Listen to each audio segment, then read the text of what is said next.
الحمد لله رب العالمين والصلاة والسلام على سيد الأنبياء والمرسلين أما بعد فأعوذ بالله من الشيطان الرجيم بسم الله الرحمن الرحيم الصلاة والسلام عليك يا رسول الله وعلى آلك وأصحابك يا حبيب الله الصلاة والسلام عليك يا نبي الله وعلى آلك وأصحابك يا نور الله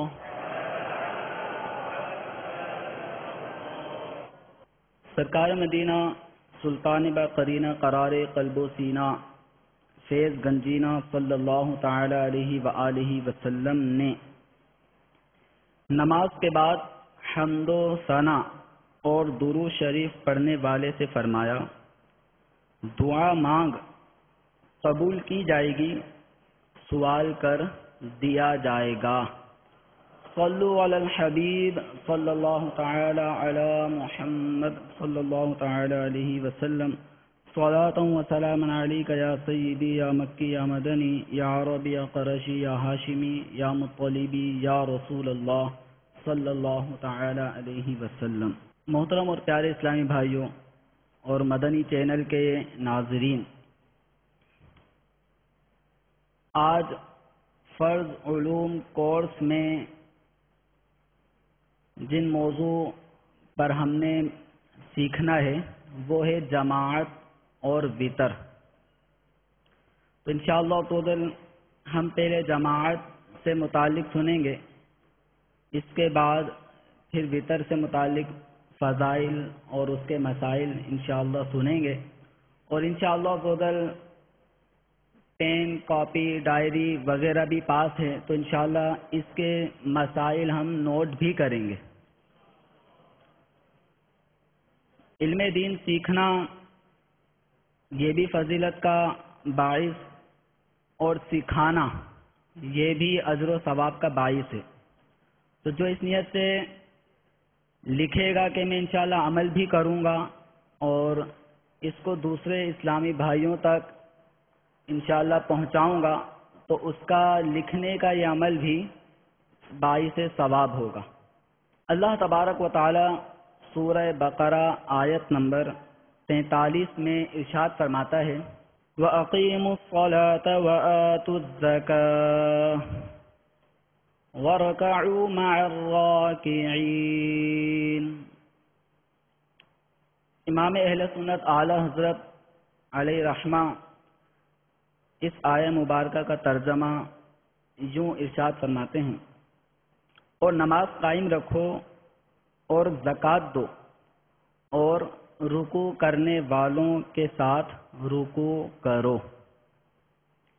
یہ آیت کریمہ جہاں نماز کی فرضیت کو بیان فرما رہی ہے، روزے کی فرضیت کو بیان فرما رہی ہے، وہیں جماعت کی اہمیت بھی ہم پر اجاگر کر رہی ہے کہ اللہ تبارک و تعالی نے اس میں وَارْكَعُوا مَعَ الرَّاكِعِينَ یعنی رکوع کرنے والوں کے ساتھ رکوع کرنے کا ہمیں حکم بھی ارشاد فرمایا ہے۔ سید نعیم الدین مراد آبادی رحمۃ اللہ تعالی علیہ اس آیہ مبارکہ کی تفسیر کرتے ہوئے ارشاد فرماتے ہیں کہ اس آیت میں نماز روزے کی فرضیت کا بیان ہے، اور اس طرف بھی اشارہ ہے کہ نماز کو ان کے حقوق کی رعایت اور ارکان کی حفاظت کے ساتھ ادا کرو۔ نیز اس میں جماعت کی ترغیب بھی ہے کہ رکوع کرنے والوں کے ساتھ رکوع کرو۔ مفتی احمد یار خان نعیمی رحمۃ اللہ تعالی علیہ نور العرفان میں اس آیہ مبارکہ کی تفسیر میں فرماتے ہیں کہ اس سے معلوم ہوا کہ جماعت سے نماز پڑھنا بہت بہتر ہے، اور فرمایا کہ اس سے معلوم ہوا اشارتاً یہ بھی کہ رکوع میں شامل ہو جانے سے رکعت مل جاتی ہے۔ مزید مفتی احمد یار خان نعیمی رحمۃ اللہ تعالی علیہ نے ایک بہت ہی پیارا نقطہ اس آیہ مبارکہ کی تفسیر میں یہ بیان فرمایا، کہ جماعت کی نماز میں اگر ایک کی بھی نماز قبول ہو گئی تو سب کی نماز قبول ہو جاتی ہے۔ تو یہی نقطہ ایاک نعبد و ایاک نستعین کہ ہم تیری عبادت کرتے ہیں، تجھی سے مدد چاہتے ہیں۔ تو یہاں پر ایاک نعبد ہم تیری عبادت کرتے ہیں، جمع کا صیغہ آیا نعبد، تو یہاں پہ جمع کا معنی بھی اس بات کی طرف دلالت کرتا ہے کہ مسلمانوں کو عبادت اکٹھے انداز میں کرنی چاہیے۔ ورکعوا مع الراکعین میں نماز با جماعت پڑھنے کی ترغیب ہے، اور رسول اکرم نور مجسم صلی اللہ تعالی علیہ وآلہ وسلم نے بھی جماعت کی اہمیت اپنی احادیث مبارکہ میں بیان فرمائی، اس کے فضائل بیان فرمائے۔ جماعت سے پیچھے رہ جانے والوں پر سرکار دو عالم صلی اللہ تعالی علیہ وسلم نے ناراضگی کا بھی اظہار فرمایا۔ چنانچہ حضرت سیدنا عبداللہ بن عمر رضی اللہ تعالیٰ عنہ سے مروی ہے کہ رسول اکرم صلی اللہ تعالی علیہ وآلہ وسلم نے ارشاد فرمایا، صلاۃ الجماعت تفضل صلاۃ الفرد ب27 درجۃ، یعنی جماعت کے ساتھ پڑھی جانے والی نماز اکیلے شخص کی نماز کے مقابلے میں 27 درجے بڑھ کر ہے۔ کتنے درجے؟ 27 درجے بڑھ کر ہے۔ تو ایک بزرگ رحمۃ اللہ تعالی علیہ، ان کی کسی وجہ سے جماعت جب چھوٹ گئی اور زندگی کا وہ پہلا سانحہ تھا جو ان کی جماعت چھوٹی تھی، تو انہوں نے اس نماز کو 27 مرتبہ ادا کیا، لیکن آپ کو غیب سے ندا کی گئی فرشتوں کی آمین کا کیا کرو گے؟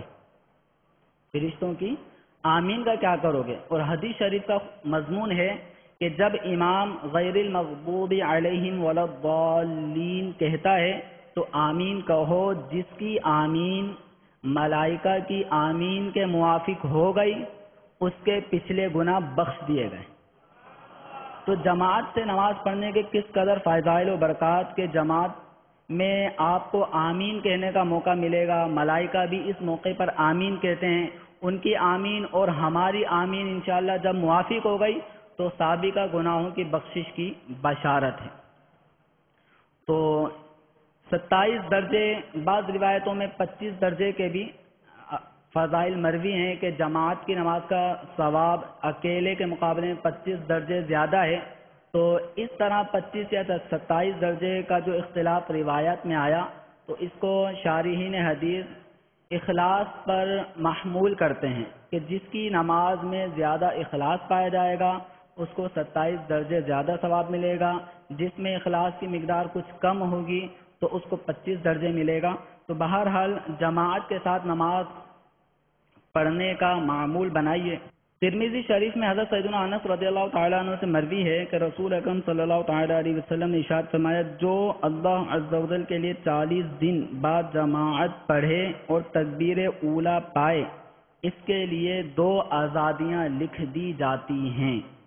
اب وہ 2 آزادیاں کیا ہیں نوٹ کیجئے۔ فرمایا ایک نار سے، دوسری نفاق سے۔ نار جہنم۔ تو جو جماعت کا اہتمام کرتا ہے تو فرمایا کہ جو 40 دن، کتنے دن؟ 40 دن بعد جماعت نماز پڑھنی ہے، کس طرح کہ تکبیر اولیٰ پائے، تکبیر اولیٰ پائے، 40 دن تک کوئی نماز تکبیر اولیٰ سے فوت نہ ہو، ہر نماز 40 دن تک آپ نے تکبیر اولیٰ کے ساتھ پڑھ لی تو انشاءاللہ عز و جل 2 آزادیوں کے مستحق ہو گئے، ایک جہنم سے آزادی، جہنم سے براءت، اور دوسری نفاق سے۔ مزید نبی کریم صلی اللہ تعالی علیہ وآلہ وسلم نے جماعت کی اہمیت اور اس کی فضیلت کو بیان کرتے ہوئے ارشاد فرمایا کہ جس نے با جماعت عشاء کی نماز پڑھی گویا آدھی رات قیام کیا۔ کتنا؟ آدھی رات۔ اور مزید فرمائے کہ جس نے فجر کی نماز با جماعت پڑھی گویا پوری رات قیام کیا۔ تو اب اگر ایک ایسا اسلامی بھائی کہ جو پوری رات شب بیداری نہیں کر سکتا لیکن وہ شب بیداری کا ثواب حاصل کرنا چاہتا ہے تو اسے کیا کرنا ہے؟ عشاء کی نماز با جماعت پڑھنی ہے، ٹھیک ہے، اور مزید فجر کی نماز با جماعت ادا کرنی ہے۔ عشاء کی نماز با جماعت ادا کرنے پہ آدھی رات قیام شب بیداری کا ثواب پائے گا، اور فجر کی نماز با جماعت ادا کرنے پر پوری رات شب بیداری کا ثواب پائے گا۔ تو اگر کوئی اسلامی بھائی ساری زندگی عشاء اور فجر ان دو نمازوں کو با جماعت ادا کرتا رہا تو ساری زندگی گویا ہر رات شب بیداری کا بھی ثواب پاتا رہے گا۔ اب بعض اسلامی بھائی شب بیداری کرتے تو ہیں، جیسے عام طور پہ ہمارے یہاں جب رات جاگنے والی آتی ہیں، بڑی راتیں جن کو ہم کہتے ہیں، تو بڑی راتوں میں وہ جاگتے ہیں، لیکن فجر سے آدھے پونے گھنٹے قبل کمر سیدھی کرنے کی نیت سے لیٹ گئے کہ بس تھوڑی کمر سیدھی کر لوں، یا سحری کر لی ہے، اور عام دنوں میں چونکہ نماز با جماعت وہ اپنے ٹائم پر ہوتی ہے، اور صبح صادق سے جماعت کے ٹائم کا دورانیہ 50 منٹ 55 منٹ تک ہوتا ہے، تو تھوڑا کمر سیدھی کر لوں۔ پوری رات اس نے شب بیداری کی، لیکن جب فجر کی نماز با جماعت کھڑی ہوئی تو یہ سو رہا تھا۔ ایسی شب بیداری عند اللہ پسندیدہ نہیں ہے۔ حضرت سیدنا عمر رضی اللہ تعالی عنہ نے ایک ایسے شخص کو جو فجر میں حاضر نہیں ہوا تھا اس کے گھر گئے اور اس کے بارے میں پوچھا کہ فجر میں حاضر نہیں ہوا، تو ان کی والدہ نے بتایا کہ یہ رات کو دیر تک عبادت کرتے رہے اور یہ تھک گئے تو یہ تھوڑا آرام کرنے کے لیے لیٹ گئے تھے، اس لیے جماعت میں حاضر نہیں ہو پائے۔ تو حضرت عمر رضی اللہ تعالی عنہ نے فرمایا کہ میرے نزدیک فجر کی جماعت میں حاضر ہونا شب بیداری سے بہتر ہے۔ تو شب بیداری کی جائے، اس کا اپنا ثواب ہے، اس کا اپنا مقام و مرتبہ ہے، لیکن یہ ہے مستحب۔ یہ کیا ہے؟ زیادہ سے زیادہ شب بیداری رات بھر کی عبادت ایک مستحب عمل ہے، لیکن فجر کی جماعت واجب۔ مستحب میں ایسا انہماک کہ واجب ترک ہو رہا ہو تو ایسا مستحب شرعاً پسندیدہ نہیں ہے۔ تو ایسی صورت میں چاہیے کہ شب بیداری اگر کرنی ہے تو شب بیداری کرتے کرتے جب ہم ایسے وقت تک پہنچ چکے ہیں کہ اب فجر کا وقت قریب آ چکا ہے تو اب نہ سوئیں، کیونکہ اگر آپ اب سو گئے تو جماعت فجر کی چھٹنے کا اندیشہ ہے، لہذا ایسے موقع پر فقہا نے سونے کی ممانعت فرمائی ہے۔ مزید آدھا پونے گھنٹے اپنے آپ کو کسی اور کام میں مصروف رکھیں، مزید عبادت کرتے رہیں اور فجر کی نماز بعد جماعت پڑھ کر ہی پھر آرام کریں۔ نبی کریم صلی اللہ تعالیٰ علیہ وآلہ وسلم نے یہ سب جماعت کی اہمیت دیکھیں کس قدر ہے کہ آپ صلی اللہ تعالیٰ علیہ وسلم فضائل بیان فرما رہے ہیں۔ فرمائے کہ جس نے کامل وضو کیا پھر فرض نماز کے لیے چلا اور امام کے ساتھ نماز پڑھی تو اس کے گناہ بخش دیے جائیں گے۔ تو گناہ بخشوانے کا کتنا پیارا ذریعہ ہے کہ ہم باوضو ہو کر مسجد کی طرف چلیں، کامل وضو کریں، سنتوں کا، مستحبات کا، سب چیزوں کی رعایت کریں۔ اس کے بعد وضو کر کے آپ مسجد کی طرف چلیں تو انشاءاللہ بعد جماعت نماز پڑھ لینے والے شخص کو اس کی گناہوں کی بخشش کی بشارت سے نوازا جا رہا ہے۔ تو لہذا گناہ گار اتنے ہیں، صبح دوپہر شام ہر لمحہ ہر گھڑی کوئی نہ کوئی گناہ بتقاض بشریت سرزد ہوتا جا رہا ہے۔ تو کتنا پیارا گناہ دھونے کا نسخہ ہمیں مل رہا ہے کہ اگر کامل وضو کر کے با جماعت نماز پڑھ لی جائے تو گناہوں کی بخشش کی بشارت ہے۔ تو لہذا جماعت کے ساتھ نماز کا اہتمام کیجیے۔ اور صحابہ کرام علیہم رضوان جماعت کا اہتمام کتنا فرمایا کرتے تھے۔ حضرت سیدنا عبداللہ بن مسعود رضی اللہ تعالی عنہ فرماتے ہیں کہ ہم نے اپنے آپ کو اس حالت میں دیکھا ہے کہ نماز سے پیچھے نہیں رہتا مگر کھلا منافق یا بیمار۔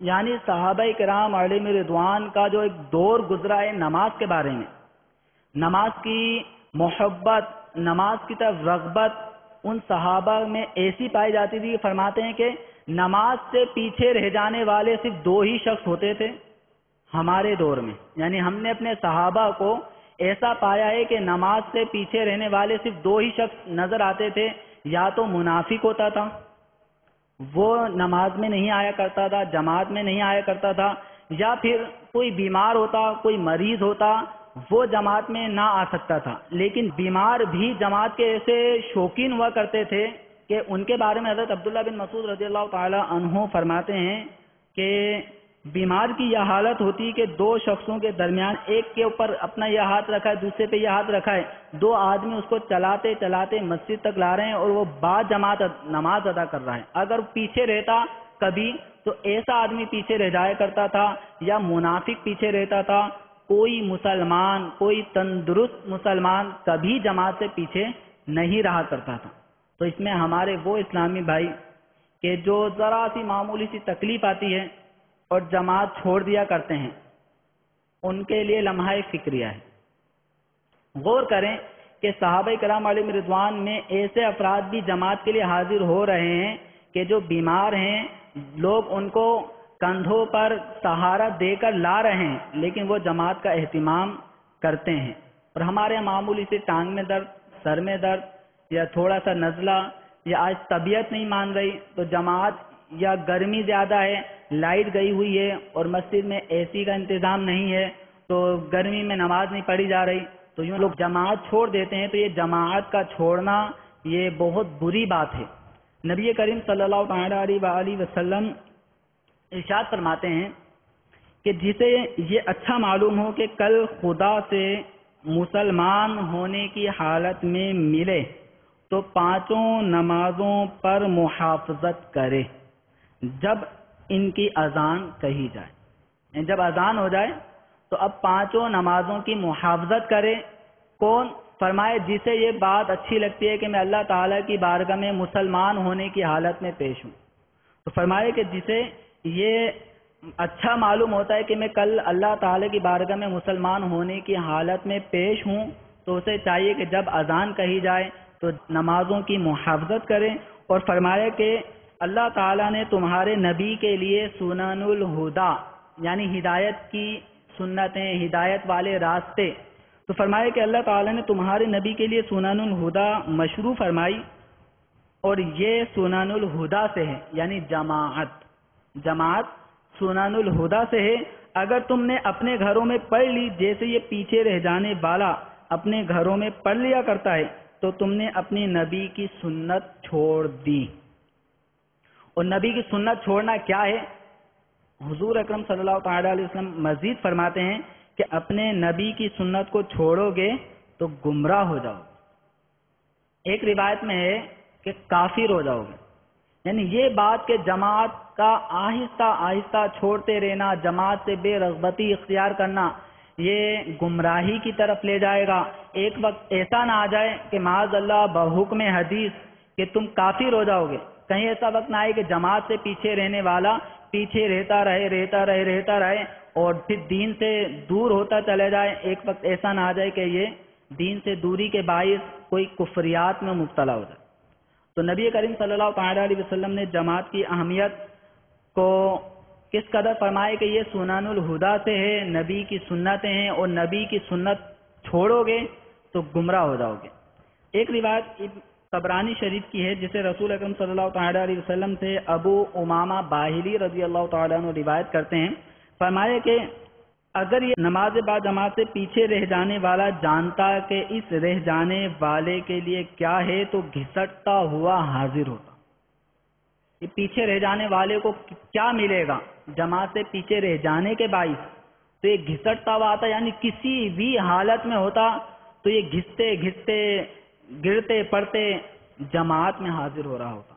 تو ابھی اللہ تبارک و تعالی نے ہمیں سلامت رکھا ہے، تو جسم سلامت، بدن سلامت، عقل سلامت، تو اسی سلامتی بدن عقل کے ساتھ جماعت کا اہتمام کریں، جماعت کی فضیلت سے اپنے آپ کو محروم نہ رکھیں۔ جہاں رسول اکرم صلی اللہ تعالی علیہ وسلم نے جماعت کی اہمیت بیان فرمائی، وہیں جماعت چونکہ صف بندی کے ساتھ ہوتی ہے، اس میں صفیں قائم ہوتی ہیں، پہلی صف، دوسری صف، تیسری صف، تو اس میں صفیں بنتی ہیں، تو رسول اکرم صلی اللہ تعالی علیہ وسلم نے صفوں کے بھی فضائل بیان فرمائے تاکہ مسلمان نماز میں رغبت رکھیں، جماعت میں رغبت رکھیں۔ تو رسول اکرم صلی اللہ تعالی علیہ وسلم سے حضرت ابو ہریرہ رضی اللہ تعالیٰ عنہ روایت کرتے ہیں کہ سرکار نے فرمایا اگر لوگ جانتے کہ اذان اور صف اول میں کیا ہے پھر بغیر قرآن ڈالے نہ پاتے تو اس پر قرعہ اندازی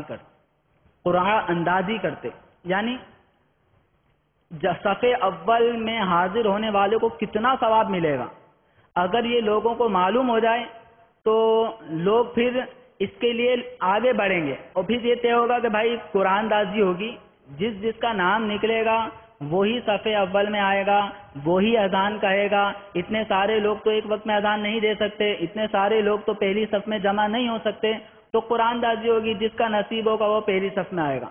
تو اگر لوگوں کو پتہ ہوتا کہ اذان اور صف اول کا ثواب کیا ہے تو قرآن اندازی پر راضی ہوتے، لیکن آج صف اول ہماری خالی رہتی ہے۔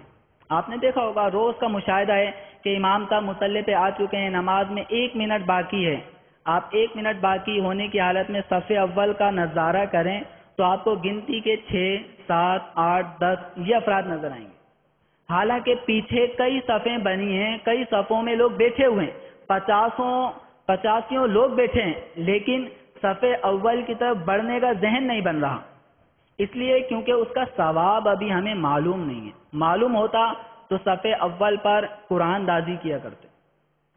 امیر اہل سنت نے بارہا اس طرح کہا ہے کہ اگر یہ اعلان کیا جائے کہ جو پہلی صف میں نماز پڑھے گا اس کو 1000 روپے ملیں گے، اب بتائیے کون ہے جو صف اول سے پیچھے رہ جائے؟ اب لڑائی ہوگی، اب قرآن اندازی ہوگی کہ بھائی اتنے سارے لوگ آ گئے، اتنے سارے تو پہلی صف میں جمع نہیں ہو سکتے، تو قرآن اندازی ہوگی، صف میں 100 آدمیوں کی جگہ ہے تو بھائی 1 لاکھ روپے ہیں، تو ایک اسلامی بھائی کو 1000 روپے دیا جائے گا، تو اب 100 افراد چننا ہے، تو اس میں قرآن اندازی ہوگی۔ تو پیارے اسلامی بھائی، ہم مادی چیزوں میں، دنیا کی چیزوں میں ایسا انہماک رکھیں کہ بس دوڑتے چلے جائیں کہ میں لے لوں، میں پالوں، لیکن جب ثواب کا معاملہ آتا ہے تو اس میں یہ آگے چلے جائے گا، میں پیچھے بیٹھا رہوں گا، یہ آگے چلے جائے گا، یہ حساب ہوتا ہے۔ بلکہ پنکھوں کے نیچے بیٹھ گئے تو اب پنکھوں سے ہٹنا، بس پنکھے کے نیچے بیٹھ گئے، اب ادھر ہی کھڑے ہونا، یہیں پہ اطراف سے نمازی آتے رہیں گے، سب بھرے گی، میں یہیں پہ کھڑا رہوں گا، کیوں؟ کیونکہ اوپر پنکھا ہے۔ تو ایک پنکھے کے لیے، ایک دنیاوی منفعت کے لیے ہم اتنا بڑا ثواب کہ جس کو رسول اکرم صلی اللہ تعالیٰ علیہ وسلم فرماتے ہیں کہ اگر معلوم ہوتا تو قرآن اندازی ہوتی، ہم اس ثواب سے اپنے آپ کو روک لیتے ہیں۔ تو پیارے اسلامی بھائی، تھوڑی سی ہمت کریں اور صف اول کو اختیار کریں۔ رسول اکرم صلی اللہ تعالیٰ علیہ وآلہ وسلم ارشاد فرماتے ہیں کہ اللہ تعالیٰ اور اس کے فرشتے صف اول پر درود بھیجتے ہیں۔ لوگوں نے عرض کی کہ دوسری صف پر؟ لوگوں نے کہا دوسری صف پہ بھی کوئی فضیلت؟ تو سرکار صلی اللہ تعالیٰ علیہ وسلم نے پھر وہی فرمایا کہ اللہ تعالیٰ اور اس کے فرشتے صف اول پر درود بھیجتے ہیں۔ لوگوں نے پھر کہا کہ دوسری صف پر؟ تو پھر سرکار صلی اللہ تعالیٰ علیہ وسلم نے فرمایا اور دوسری صف پر، یعنی اولاً پہلی صف پر رحمت الہی کا نزول ہو رہا ہوتا ہے، اللہ تعالیٰ کا درود بھیجنا رحمت نازل فرمانا ہے، ملائکہ کا درود بھیجنا رحمت کی دعا کرنی ہے کہ ملائکہ صف اول والوں کے لیے دعائے رحمت کر رہے ہوتے ہیں۔ تو 2 مرتبہ سرکار صلی اللہ تعالیٰ علیہ وسلم نے فرمایا کہ اللہ تعالیٰ اور اس کے ملائکہ صف اول پر درود بھیجتے ہیں۔ اس کے بعد فرمایا کہ دوسری صف پر، اور مزید آپ صلی اللہ تعالیٰ علیہ وسلم نے صفوں کی صف بندی کے حوالے سے مزید اہتمام جماعت کا کرنے کے لیے ارشاد فرمایا کہ صفوں کو برابر کرو اور مونڈھوں کو مقابل کرو، یعنی کاندھے سے کاندھا ملا لیا جائے، اور اپنے بھائیوں کے ہاتھوں میں نرم ہو جاؤ، اپنے بھائیوں کے ہاتھوں میں نرم ہو جاؤ۔ کہ سب بنتی ہے تو سب بننے میں آپ نے دیکھا ہوگا کہ کوئی کمزور آدمی ہوتا ہے، بالکل پتلا دبلا، بیمار، کمزور، نحیف ایسا آدمی ہوتا ہے، کوئی ماشاءاللہ صحت مند ہوتا ہے، اب صحت مند کھڑا ہو گیا، اب کمزور اس کے درمیان میں آ رہا ہے تو وہ تھوڑا سا ہلتا ہے، بیچارہ کمزور کو تکلیف ہوتی ہے۔ تو صف کے اندر نرم ہو جاؤ، اپنے بھائیوں کے ہاتھوں میں نرم ہو جاؤ، اور فرمایا کہ کشادگیوں کو بند کرو کہ شیطان بھیڑ کے بچے کی طرح تمہارے درمیان داخل ہو جاتا ہے۔ یہ خرابی بھی جماعت کے ساتھ نماز پڑھنے والوں میں بکثرت پائی جاتی ہے کہ گرمی ہے، پنکھا چل رہا ہے، کھل کے کھڑے ہوں گے، دوسرا نمازی ہے وہ برابر والے نمازی سے کندھا نہیں ملائے گا، نہ جانے کیا اس کو گرمی کا احساس ہوتا ہے کہ اس کے ساتھ کھڑا ہوں گا تو ہوا نہیں لگے گی، تو یہ کئی کئی انچ دو نمازیوں کے درمیان گیپ دیکھا جاتا ہے، تو یہ گیپ کرنا جائز نہیں ہے۔ جو صفوں میں اس طرح خلل آتا ہے وہ گناہ گار ہے۔ تو رسول اکرم صلی اللہ تعالیٰ علیہ وسلم نے اس سے وعید فرمائی کہ جو صفوں کو کاٹے گا، صف توڑے گا، اللہ تعالیٰ اس کو کاٹے گا، جو صف کو جوڑے گا اللہ تعالیٰ اس کو جوڑے گا۔ تو لہذا صفوں کا اتصال ہونا چاہیے، کاندھے سے کاندھا مت ہونا چاہیے، درمیان میں گیپ نہ لائیں، اور اپنی آسانی کے لیے کھل کے کھڑے ہو جاتے ہیں، دوسرا نمازی وہ کھل کے کھڑا ہو جاتا ہے، صف میں گیپ آتا ہے، تو اس طرح نہیں کرنا چاہیے، کاندھے سے کاندھا ملائیں۔ اور رسول اکرم صلی اللہ تعالیٰ علیہ وسلم جس طرح ہمیں تعلیم فرما رہے ہیں اس انداز میں ہمیں صف بندی کرنی چاہیے۔ الحمدللہ آپ نے مدنی مرکز فیضان مدینہ میں جب جماعت ہو رہی ہوتی ہے تو تکبیر اولیٰ کہنے سے پہلے آپ نے اعلان سنا ہوگا، صف بندی کے حوالے سے، کاندھے سے کاندھا ملانے کے حوالے سے، صف سیدھی رکھنے کے حوالے سے، ٹیڑھی نہ ہو اس کا اہتمام ہوتا ہے، صف میں درمیان میں جگہ نہ ہو اس کا خیال رکھا جائے۔ اچھا، بعض اسلامی بھائیوں کو دیکھا ہے کہ وہ صف میں آتے ہیں، صف پورا کرنا چاہتے ہیں لیکن صف ٹیڑھی کر دیتے ہیں، ذرا سا مثال کے طور پہ 6 انچ کی جگہ دو نمازیوں کے درمیان ہے، اب ایک آنے والا نمازی آئے گا اور 6 انچ کی جگہ میں پھنسنا چاہے گا، تو اس کی اجازت نہیں ہے۔ جہاں جگہ ایک نمازی کی بنتی ہو مکمل تو اس کو چاہیے کہ اس خلا کو پورا کرے، یہ نہیں کہ زبردستی صف کے اندر گھستا چلے جائے۔ بعضوں کا جگہ نہیں ہوتی لیکن صف پورا کرنے والا ہی چاہتے ہیں میں پوری کروں، اب وہ پوری کرے گا تو کیا ہوگا، ایک نمازی صف سے آگے ہوگا تو دوسرا پیچھے ہوگا۔ ایسے نمازی بھی دیکھے ہیں جو کندھے ایک دوسرے سے، کبھی اس کا ہاتھ آگے چلا گیا تو کبھی اس کا پیچھے چلا گیا، تو یہ نماز پڑھتے ہوئے بڑی ڈسٹربینس ہوتی ہے کہ سجدے کے بعد جب کھڑے ہوتے ہیں تو یہ سوچتا ہے کہ میں صحیح طرح سے کھڑا ہو جاؤں، دوسرا کہتا ہے میں پہلے کھڑا ہو جاتا ہوں، میں کھل کے کھڑا ہو جاؤں۔ تو اس طرح نہ کریں، بالکل نرم ہوں، اپنے بھائیوں کے ہاتھوں میں سخت نہ بنے، تو نرمی کا مظاہرہ کریں۔ صف میں اگر جگہ بنتی ہے آپ کی تو ضرور سب کو پورا کریں، کہ سب کی کشادگی کو پورا کرنے پر رسول اکرم صلی اللہ تعالیٰ علیہ وسلم نے اس کے بھی فضائل بیان فرمائے۔ سرکار دو عالم صلی اللہ تعالیٰ علیہ وسلم کو مسلمانوں کی جماعت کس قدر محبوب ہے، کہیں جماعت کے فضائل بیان فرما رہے ہیں، پھر جماعت کے اندر نماز پڑھنے کے جو آداب ہیں اس کو بھی بیان فرما رہے ہیں کہ صف بنے گی تو صف سیدھی ہونی چاہیے، کاندھے سے کاندھا ملا ہو، اگر درمیان میں خالی جگہ ہے تو اس خالی جگہ کو اگر بآسانی پر کیا جا سکتا ہے تو اس کو ضرور پر کریں، زبردستی گھس کے دو نمازیوں کی نماز میں خلل نہ ڈالیں۔ تو فرمایا رسول اکرم صلی اللہ تعالیٰ علیہ وسلم نے کہ جو کشادگی کو بند کرے اللہ تعالیٰ اس کے بدلے ایک گھر بنائے گا۔ ایک اور روایت میں فرمایا کہ اس قدم سے بڑھ کر کسی کا قدم نہیں جو اس لیے چلا کہ صف میں کشادگی کو بند کرے۔ کون سے قدم سے بڑھ کر قدم نہیں؟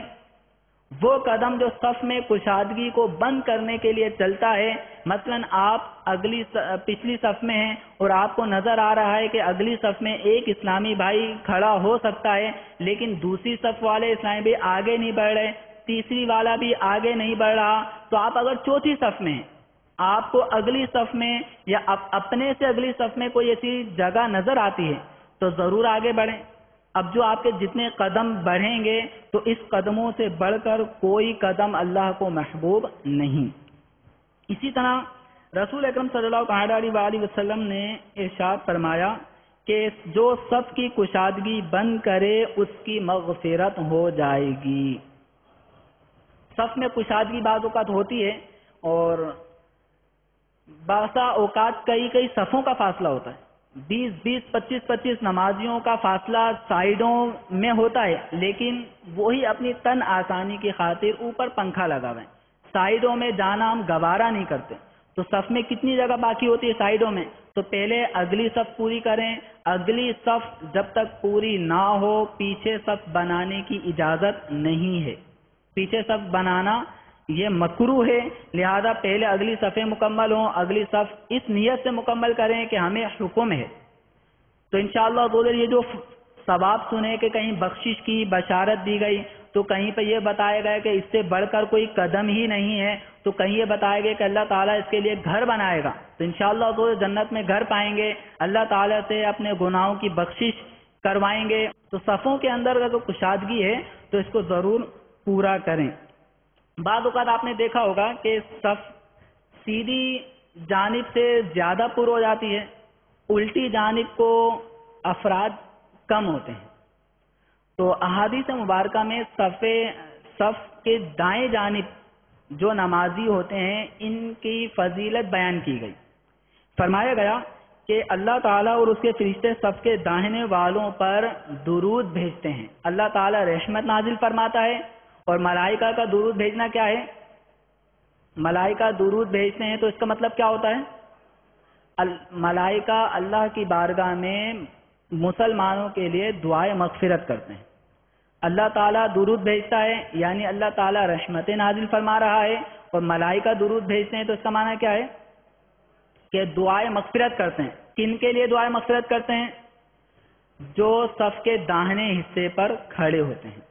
اب سارے دائیں حصے پہ کھڑے ہو گئے، بائیں حصے کو کوئی جا ہی نہیں رہا کہ ملائکہ میرے لیے دعائے مغفرت کریں گے، اللہ تعالیٰ مجھ پہ رحمت نازل فرمائے گا۔ سارے نمازی سیدھی طرف چلے گئے، الٹی طرف کو کوئی آ ہی نہیں رہا، تو اللہ تبارک و تعالیٰ کے محبوب صلی اللہ تعالیٰ علیہ وسلم فرماتے ہیں کہ جو مسجد کی بائیں جانب کو اس لیے آباد کرے کہ ادھر لوگ کم ہیں، اسے دگنا ثواب ملے گا، اسے دگنا ثواب ملے گا۔ تو پیارے اسلامی بھائی اور مدنی چینل کے ناظرین، آپ نے دیکھا کہ جماعت کی کس قدر فضائل احادیث مبارکہ میں بیان کیے گئے، اس صفوں کے حوالے سے بیان فرمایا گیا کہ جو عام نمازیں ہیں رکوع سجود والی، جو عام نمازیں ہوتی ہیں ان میں صف اول سب سے زیادہ مرتبے والی ہوتی ہے، اور نماز جنازہ میں سب سے آخری جو صف ہوتی ہے یہ سب سے زیادہ فضیلت والی ہوتی ہے۔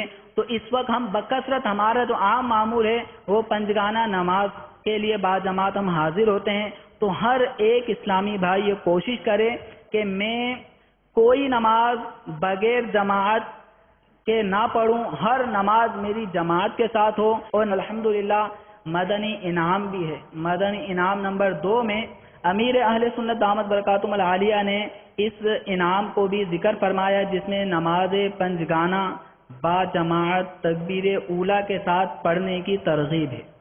صرف اکیلے ہی نہیں، ساتھ میں دوسرے اسلامی بھائی کو بھی لے کر جانے کی ترغیب ہے کہ یہ نفع، یہ فائدہ، جماعت کے یہ فضائل، یہ مراتب میں اکیلا ہی کیوں حاصل کروں؟ تو مسلمان دوسرے مسلمان کا خیر خواہ ہے، جو اپنے لیے پسند کرتا ہے دوسرے کے لیے بھی پسند کرتا ہے۔ تو جماعت کے ساتھ انشاءاللہ ہم سب نماز ادا کریں گے۔ کوئی نماز ہماری بغیر جماعت انشاءاللہ کسی بھی نماز کی ہماری جماعت فوت نہیں ہوگی۔ چاہے فجر کی نماز ہو، انشاءاللہ فجر کی نماز بھی با جماعت ادا کریں گے۔ اچھا، فجر کی نماز جب ہم پڑھیں گے با جماعت، تو جو فجر کی نماز با جماعت پڑھتا ہے اس کی فضیلت کیا بیان کی گئی تھی؟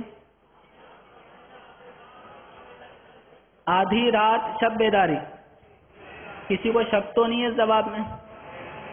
آدھی یا پوری؟ لگ تو ایسے ہی رہے۔ ماشاءاللہ ہمارے وہ اسلامی بتا رہے ہیں کہ پوری رات شب بیداری کا ثواب کس کو؟ جو فجر کی نماز با جماعت ادا کریں، اور جو عشاء کی نماز با جماعت ادا کریں۔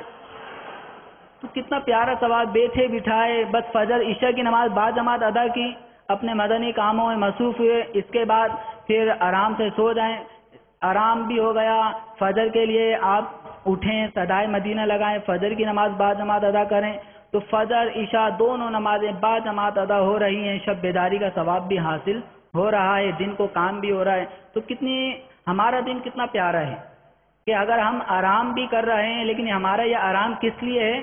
فجر میں اٹھنے کے لیے، کہ دن بھر کی تھکاوٹ ہے، اگر میں ابھی نہیں سویا تو جماعت فجر نہ رہ جائے۔ تو اس لیے فقہاء کرام فرماتے ہیں کہ عشاء کی نماز پڑھنے کے بعد جلد سونے کی عادت ڈالی جائے کہ فجر کی جماعت حاصل ہوگی۔ تو عشاء کی نماز کے بعد عام طور پہ ہمارا معمول اس وقت جو دیکھنے کو ملتا ہے کہ 12 بجے تک لوگ جاگ رہے ہوتے ہیں، بچے تک جاگ رہے ہوتے ہیں۔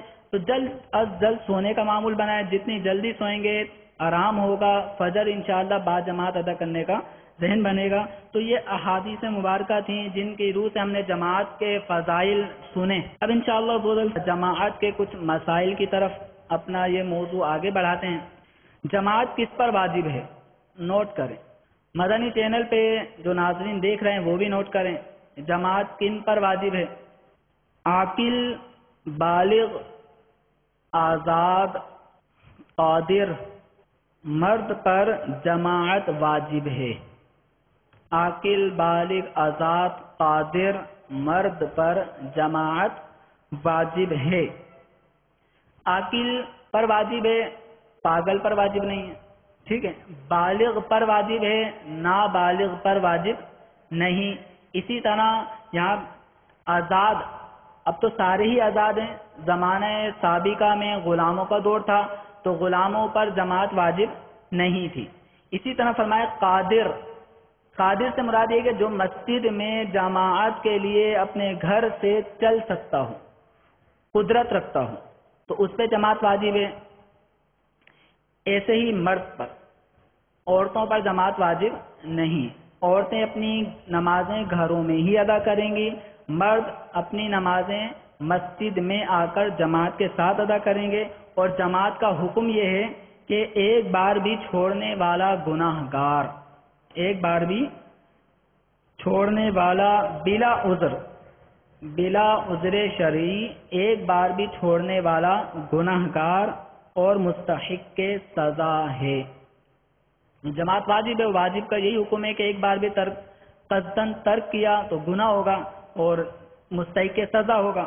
اور کئی بار ترک کرے، اس کا معمول ہے کہ وہ جماعت سے نماز پڑھتا ہی نہیں ہے. ادھر جماعت ہو رہی ہوتی ہے، دکان کھولا ہوا ہوتا ہے، ادھر جماعت ہو رہی ہوتی ہے، کرکٹ کھیل رہا ہوتا ہے، جماعت کے ساتھ نماز ادا نہیں کرتا. تو اگر کسی کا معمول ہے کہ وہ جماعت سے نماز پڑھتا ہی نہیں ہے تو فرمایا وہ فاسق مردود الشہادت، یعنی کسی معاملے میں اگر گواہی کی حاجت پڑی تو ایسے آدمی کی گواہی شرعاً قبول نہیں ہے اور اس کو سخت سزا دی جائے. اگر پڑوسیوں نے سکوت کیا تو وہ بھی گناہ گار ہوئے. یعنی جماعت کا حکم آپ دیکھیں کس قدر شریعت مطہرہ نے اس کی تاکید فرمائی کہ جو نہیں پڑھ رہا وہ تو چلو نہیں پڑھ رہا، لیکن ہمیں پتہ ہے کہ یہ شخص جماعت کے ساتھ نماز ادا نہیں کر رہا. اگر ہم کوشش کریں گے، اس کو سمجھائیں گے، نیکی کی دعوت دیں گے، اس برے فعل سے جو ترک جماعت والا ہے ہم منع کریں گے اور جماعت کی پابندی کا ذہن دیں گے، یہ مان جائے گا. پھر بھی اگر کوئی شخص اس کی اصلاح نہیں کرتا تو وہ بھی گناہ گار. تو اگر پڑوسیوں کو معلوم ہے وہ سکوت کرتے ہیں تو وہ بھی گناہ گار ہوں گے. جماعت کس پر واجب ہے؟ عاقل، بالغ، آزاد، قادر. قادر سے مراد جو جماعت کے لیے آ سکتا ہو، بیمار نہ ہو، لنگڑا، لولا، اندھا اس طرح کا نہ ہو تو جماعت کے لیے آ سکتا ہو، اس پہ واجب. اور مردوں پر واجب ہے، عورتوں پر واجب نہیں ہے. جماعت کے مختلف احوال ہیں، مختلف احکام، مختلف احوال، مختلف احکام. کبھی جماعت شرط ہوتی ہے نماز کی ادائیگی کے لیے تو کبھی واجب ہوتی ہے، تو کبھی جماعت سنت ہوتی ہے، تو کبھی جماعت کرنا مکروہ ہوتا ہے. تو مختلف احوال اور مختلف ان کے احکام. تو پنجگانہ نماز کے لیے جماعت واجب ہے. پنجگانہ نماز کے لیے جماعت واجب ہے. یعنی پنجگانہ نماز ہم نے جماعت کے ساتھ ادا کرنی ہے اور یہ ہم پر مطالبہ شرعاً وجوب کے درجے میں ہے. اور جمعہ اور عیدین میں جماعت شرط ہے. جماعت شرط ہے.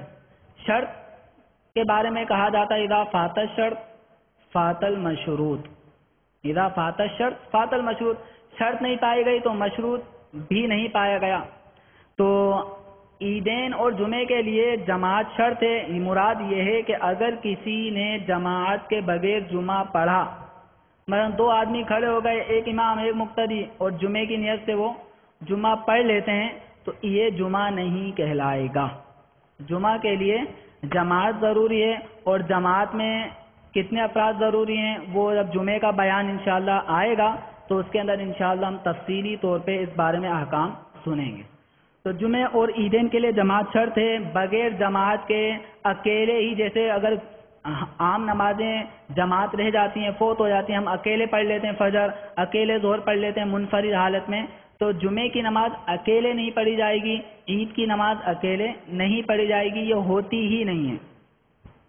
تراویح میں جماعت سنت کفایہ ہے، تراویح میں جماعت سنت کفایہ ہے۔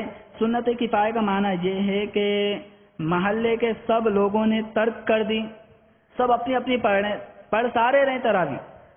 تراویح سنت موقدہ ہے ہر شخص پہ، لیکن اس کو جماعت کے ساتھ ادا کرنا یہ سنت کفایہ ہے۔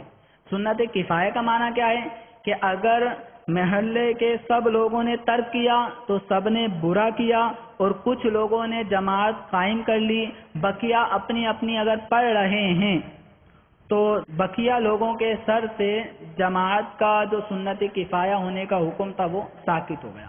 یعنی تراویح ہے تو سنت موقدہ، وہ تو پڑھنی ہے، لیکن جماعت اس کے لیے سنت کفایہ ہے۔ سورج گہن، سورج کو گہن لگتا ہے تو اس وقت جو نماز پڑھی جاتی ہے یہ سنت ہے، اور اس میں جماعت سنت ہے۔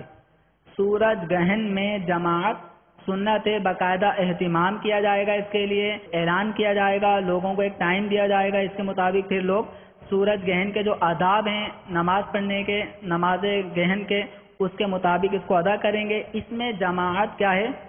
سنت۔ وتر جو رمضان مبارک میں پڑھے جاتے ہیں تو اس کی جماعت مستحب ہے، اس کی جماعت کیا ہے؟ مستحب ہے۔ البتہ رمضان المبارک کے علاوہ رمضان چلا گیا، شوال کا مہینہ آ گیا، اب بھی 2 4 5 اسلامی بھائی 2 4 5 افراد مل کے وتر جماعت سے کر رہے ہیں تو تداعی کے ساتھ وتر جماعت کے ساتھ کرنا مکروہ ہے۔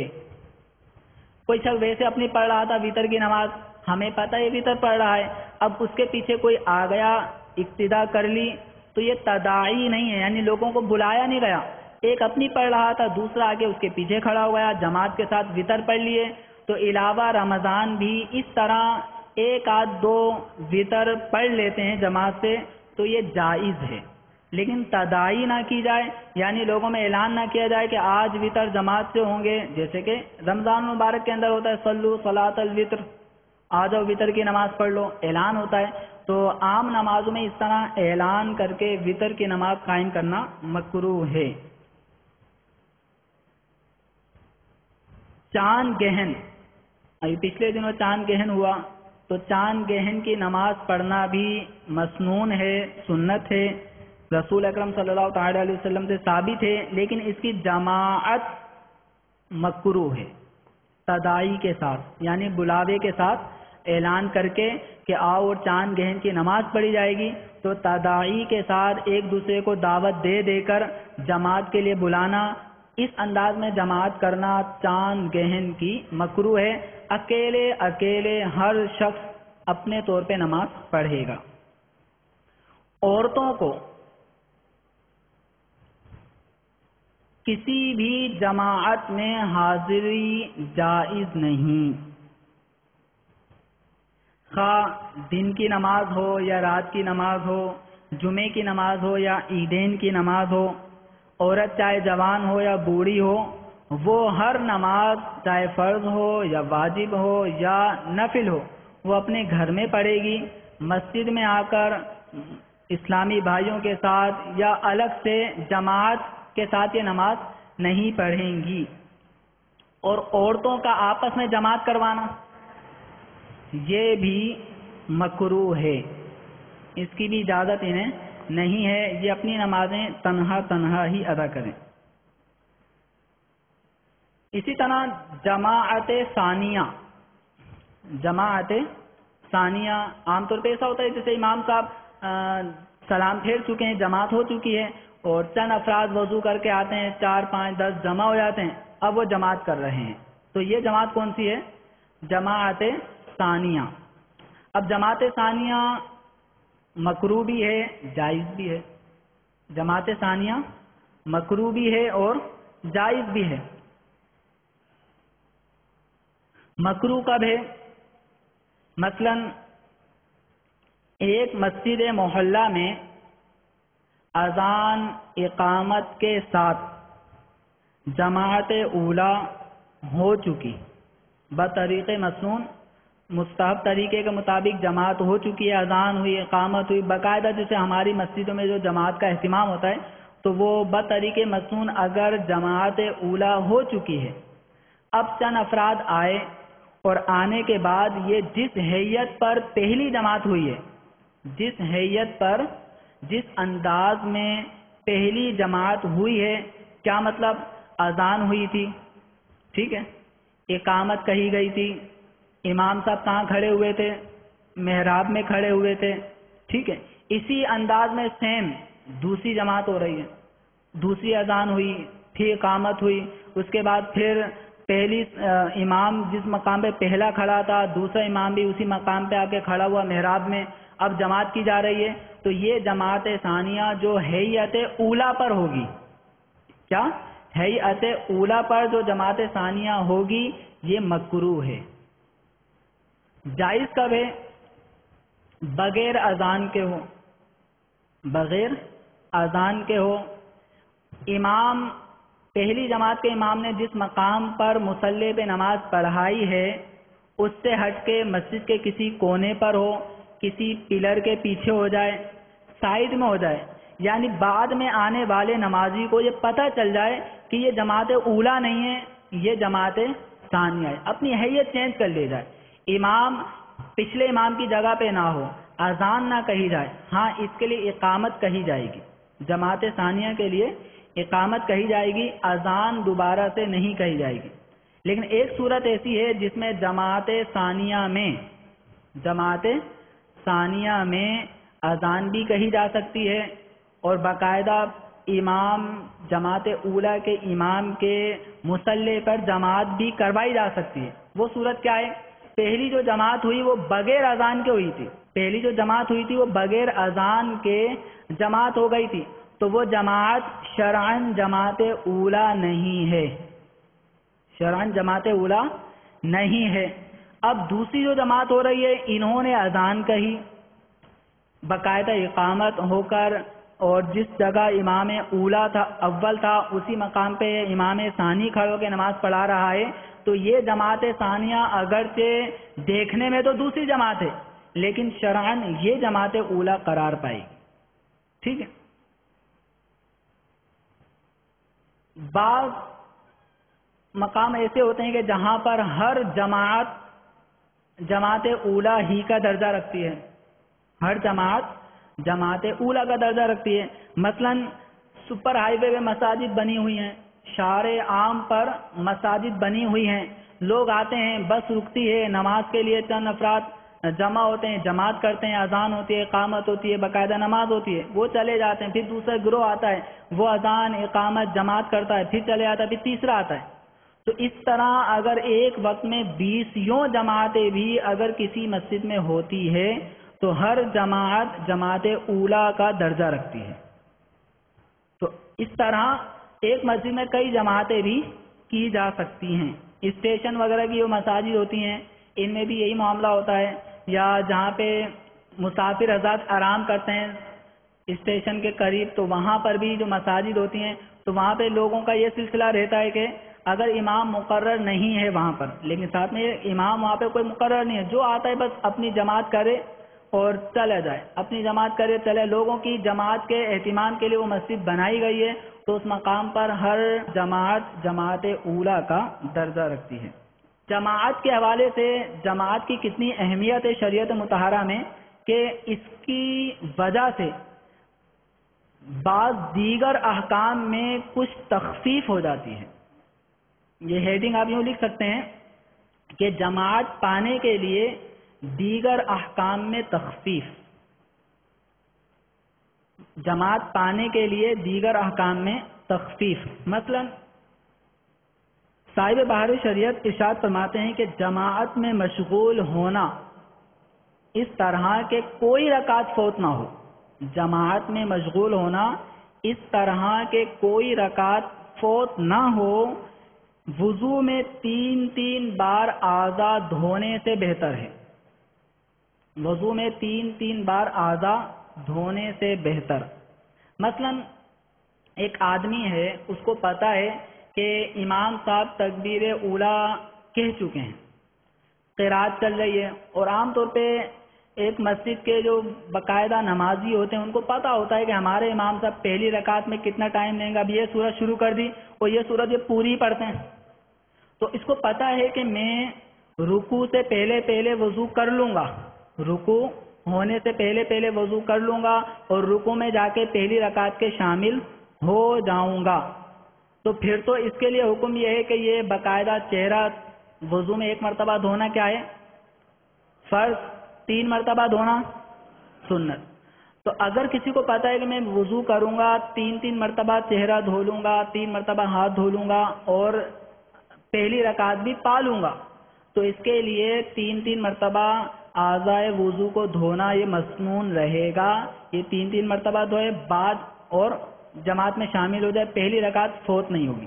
اور اگر اندیشہ یہ ہے کہ پہلی رکعت فوت ہو جائے گی، اگر میں سنت کے مطابق 3 مرتبہ اعضائے وضو دھوؤں گا تو پہلی رکعت نکل جائے گی، تو اب اس کے لیے افضل یہ ہے کہ یہ 3 بار نہ دھوئے، 1 مرتبہ دھو لے، فرض ادا ہو گیا، ہاتھ دھو لے 1 مرتبہ، فرض ادا ہو گیا، پاؤں 1 مرتبہ دھو لے، فرض ادا ہو گیا۔ جو 3 مرتبہ دھونے جو مسنون ہے اس کے لیے افضل ہے کہ 3 مرتبہ اب نہ دھوئے اور جماعت کی 1 رکعت بھی فوت نہ ہو، پہلی رکعت میں جا کے شامل ہو جائے۔ اور اگر تکبیر اولیٰ میں یہ معاملہ ہو جائے تو تکبیر اولیٰ اگر فوت ہو رہی ہو 3 مرتبہ اعضائے وضو دھونے میں، تو اب 3 مرتبہ اعضائے وضو دھونا یہ چھوڑے گا نہیں، یہ 3 مرتبہ دھوئے گا۔ تکبیر اولیٰ فوت ہو بھی گئی یعنی امام کے ساتھ اللہ اکبر کہتے وقت شامل جماعت ہو جانا، اگر یہ وقت نہیں مل پا رہا لیکن آپ پہلی رکعت کے رکوع میں شامل ہو جائیں گے تو پھر آپ 3 مرتبہ دھوئیں، اگرچہ تکبیر اولیٰ فوت ہو رہی ہے لیکن پہلی رکعت فوت ہو رہی ہے تو پھر ایسی صورت میں 1 مرتبہ دھونے پر ہی اکتفا کیا جائے۔ اسی طرح مزید ایک تخفیف اور یہ بھی ہے کہ بعض اوقات ایسا ہوتا ہے کہ فجر کی نماز کے لیے جب آیا جاتا ہے تو جماعت کھڑی ہو گئی، سنت بھی پڑھنی ہے۔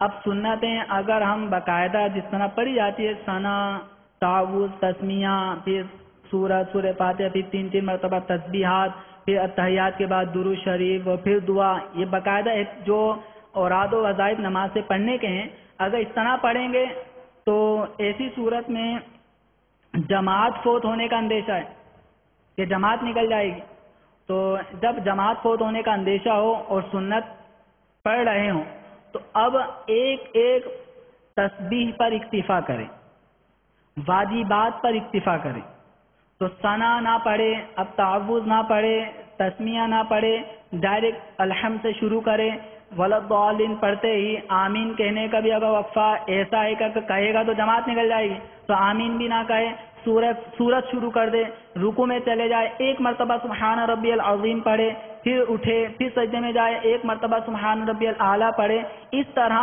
یہ واجبات پر عمل کرتے کرتے کرتے سلام پھیرے، اتحیات پڑھتے ہی فوراً سلام پھیرے اور جماعت کے اندر شامل ہو جائے۔ اگر جماعت ملنا فوت ہونے کا اندیشہ ہے تو پھر یہ واجبات پہ اکتفا کر سکتا ہے، اور پتہ ہے کہ امام صاحب نے لمبی صورت فجر میں شروع کر دی ہے اور میں باقاعدہ طریقے سے سنت فجر پڑھ سکتا ہوں، تو اب سنت فجر باقاعدہ اوراد و وظائف جو واجبات، سنتیں، مستحبات جو اوراد وظائف ہیں ان کے ساتھ پڑھے، جماعت فوت ہونے کا اندیشہ نہ ہو تو۔ اور بعض صورتیں ایسی ہوتی ہیں کہ اس میں جماعت میں حاضری بہت مشکل ہو جاتی ہے، تو ہماری شریعت مطہرہ بہت نرمی والے احکام بھی رکھتی ہے، جہاں اپنے ماننے والوں کو احکام کا مکلف بناتی ہے وہیں رخصتیں بھی عطا فرماتی ہے۔ یرید اللہ بکم الیسر ولا یرید بکم العسر، اللہ تعالیٰ آسانیاں چاہتا ہے، تنگی نہیں چاہتا۔ نبی کریم صلی اللہ تعالی علیہ وسلم فرماتے ہیں الدین یسر، دین آسان ہے۔ تو دین اسلام میں احکام آسان ہے، کچھ احکام اصلاً کچھ احکام بیان کیے جاتے ہیں، اگر کوئی ادا نہیں کر پا رہا، اس میں اس سے ادائیگی میں تکلیف، مشقت کا سامنا کرنا پڑ رہا ہے، تو شریعت نے اس کا نعم البدل بھی عطا فرمایا ہے، اس میں رخصتیں بھی عطا فرمائی ہیں۔ تو جماعت جہاں واجب ہے تو وہیں اس کے آزار پائے جانے کی صورت میں جماعت کچھ افراد پہ واجب نہیں رہتی. تو ان میں سے یہ جیسے مریض جسے مسجد تک جانے میں مشقت ہو، مریض ہے مسجد تک جا نہیں سکتا، چلا گیا تو واپس نہیں آ سکتا، اس طرح کے معاملات ہوں. اپاہج جس کا پاؤں کٹ گیا، اب ایک آدمی ہے جس کا پاؤں کٹ گیا وہ چل نہیں سکتا تو اس پہ واجب نہیں. جس پر فالج گرا ہوا ہے، اب فالج کی وجہ سے وہ چلنے پھرنے کی طاقت اس میں نہ رہی، اتنا بوڑھا کہ مسجد تک جانے سے عاجز ہے، بہت ہی زیادہ نحیف ہو چکا ہے کہ اب مسجد تک چلنے کی ہمت نہیں، اس پہ بھی واجب نہیں. اسی طرح اندھا، اس پر بھی جماعت واجب نہیں ہے، اگرچہ اندھے کو کوئی ہاتھ پکڑ کے مسجد تک پہنچانے والا ہو بھی تب بھی اندھے پر جماعت واجب نہیں. لیکن جماعت کا اہتمام شریعت کے نزدیک کتنا اہم ہے جماعت کہ سرکار دو عالم صلی اللہ تعالی علیہ وسلم کی بارگاہ میں عبداللہ بن ام مکتوم جب حاضر ہوئے عرض کرنے لگے یا رسول اللہ مدینہ منورہ میں موذی جانور پھرتے ہیں، ان سے ڈر لگتا ہے اور میں نابینا ہوں، تو جماعت کے بجائے مسجد میں حاضر ہونے کے بجائے کہ گھر میں نماز پڑھ لوں؟ تو آپ نے فرمایا حی علی الصلاۃ سنتے ہو؟ تو کہا جی ہاں. تو فرمایا مسجد میں حاضر ہو، تو جماعت میں حاضر ہو. اگرچہ نابینا پر جماعت شریعت نے واجب نہیں رکھی لیکن جماعت کا ثواب تو حاصل کرے. نابینا بھی ثواب سے کیوں محروم رہے؟ حضرت عبداللہ بن عمر رضی اللہ تعالی عنہ جب آخری وقتوں میں حضرت عبداللہ بن عمر کی آنکھیں بینائی جاتی رہی تو بھی آپ کافی دور سے، آپ کا گھر تھا مسجد سے دور تھا لیکن کئی فاصلہ طے کر کے آپ ہر نماز میں حاضر ہوا کرتے تھے. تو نابینا ہونے کے باوجود بھی صحابہ کرام علیہ رضوان جماعت کا اہتمام کرتے تھے. تو اگرچہ نابینا پہ واجب نہیں ہے تو یہاں پہ آزار بیان کیے جا رہے ہیں کہ ان پہ جماعت واجب نہیں، لیکن اگر پھر بھی کوئی ہمت کر کے آ جاتا ہے تو ثواب سے محروم تو نہیں رہے گا انشاءاللہ. اسی طرح سخت بارشیں ہو رہی ہیں اور جس کی وجہ سے مسجد میں جانے کی ہمت نہیں ہو رہی، اولے برس رہے ہیں نہیں جا پا رہا، یا سخت سردی ہے، سخت آندھی چل رہی ہے، اسی طرح رستے میں ایسی کیچڑ ہو چکی ہے کہ اب اگر مسجد میں جائے گا تو پھسلنے کا اندیشہ ہے، تو ایسی صورت میں جماعت واجب نہیں. اور بھی کئی صورتیں ہیں جن میں جماعت شریعت مطہرہ نے مسلمانوں پر جس کا وجوب اٹھا لیا عذر کی پیش نظر. تو یا مزید بہار شریعت میں اس کے مسائل دیکھ سکتے ہیں. مقتدی، اب جماعت کا جب آتا ہے تو امام کا بھی لفظ آتا ہے، ساتھ میں مقتدی کا بھی لفظ آتا ہے. تو مقتدی کتنی قسم کے ہوتے ہیں تو یہ نوٹ کریں. مقتدی کی 4 قسمیں ہیں، اس چاروں کے احکام مختلف ہوتے ہیں. تو مدنی چینل کے جو ناظرین ہیں وہ بھی قلم ڈائری وہ ہاتھ میں رکھیں اور ان کو نوٹ کریں. نمبر 1 مدرک، میم پہ پیش، مدرک، را کے نیچے زیر، آخر میں کاف، مدرک.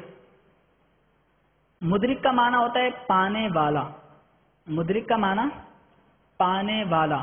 مدرک مقتدی سے مراد وہ مقتدی ہوتا ہے جو پہلی رکعت سے آخری رکعت تک امام کے سلام پھیرنے تک شامل جماعت رہے. نارمل طریقے سے جو مقتدی ہوتے ہیں جو تکبیر اولیٰ کے ساتھ شریک ہو جاتے ہیں، پہلی رکعت میں شامل ہو جاتے ہیں، وہ مقتدی مدرک کہلاتے ہیں. دوسرا جو مقتدی ہے وہ ہے لاحق. لاحق، لام الف ہا قاف، لاحق. لاحق مقتدی اس کو کہتے ہیں کہ جو امام کے ساتھ پہلی رکعت میں شامل تو ہو گیا تھا، پہلی رکعت میں امام کے ساتھ شامل تو ہو گیا تھا لیکن کسی وجہ سے اس کی چند رکعتیں فوت ہو جائیں.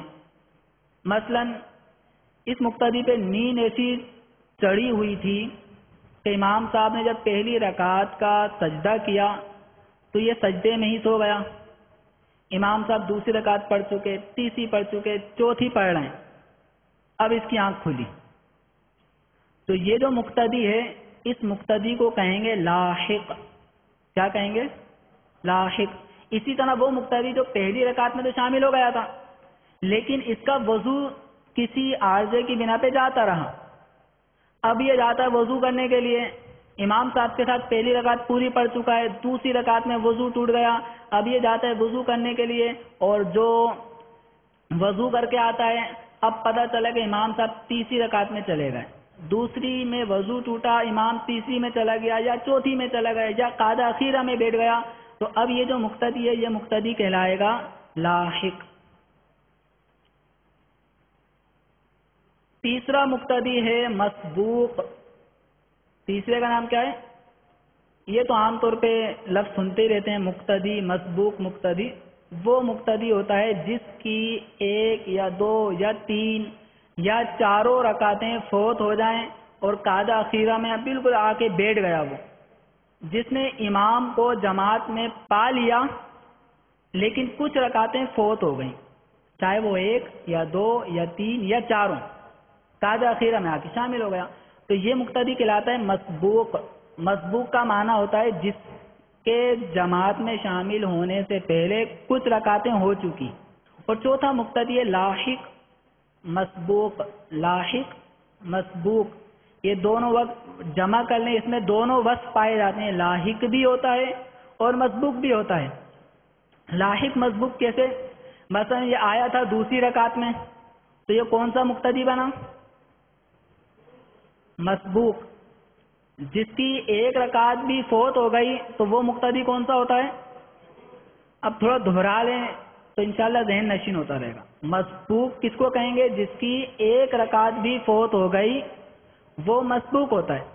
اب یہ ہے مسبوق لاحق، چوتھا مقتدی جس میں دونوں باتیں ہیں۔ وہ آیا تھا دوسری رکعت میں، دوسری رکعت میں شامل ہوا، اب اس کا وضو گیا، ٹوٹ گیا، اب یہ جاتا وضو کرنے کے لیے، امام صاحب اتنی دیر میں چوتھی میں پہنچ گئے، تو یہ کہلائے گا مسبوق لاحق۔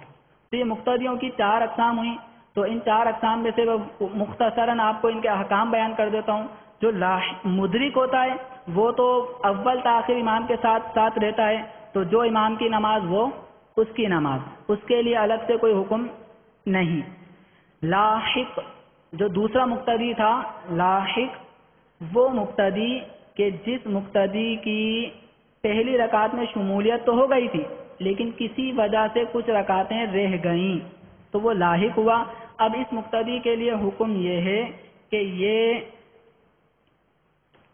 جیسے ہم نے ایک مثال فرض کی کہ ایک مقتدی کو پہلی رکعت میں دوسرا سجدہ کیا اس نے اور نیند آ گئی، امام صاحب دوسری رکعت میں کھڑے ہو گئے، دوسری رکعت پڑھنے کے بعد تیسری چل رہی ہے امام صاحب کی، تو اب اس مقتدی کو کہا جائے گا کہ یہ اٹھے سجدے سے اور کھڑا ہو، ہاتھ باندھے، بغیر قراءت کیے یہ قیام کرے، ٹھیک ہے، رکوع کرے، تسبیحات پڑھے، قوما جلسہ، سجدہ کرے، جلسہ کرے، دوسری رکعت پڑھے، اتحیات پڑھے، اتحیات پڑھتے کے بعد پھر کھڑا ہو جائے۔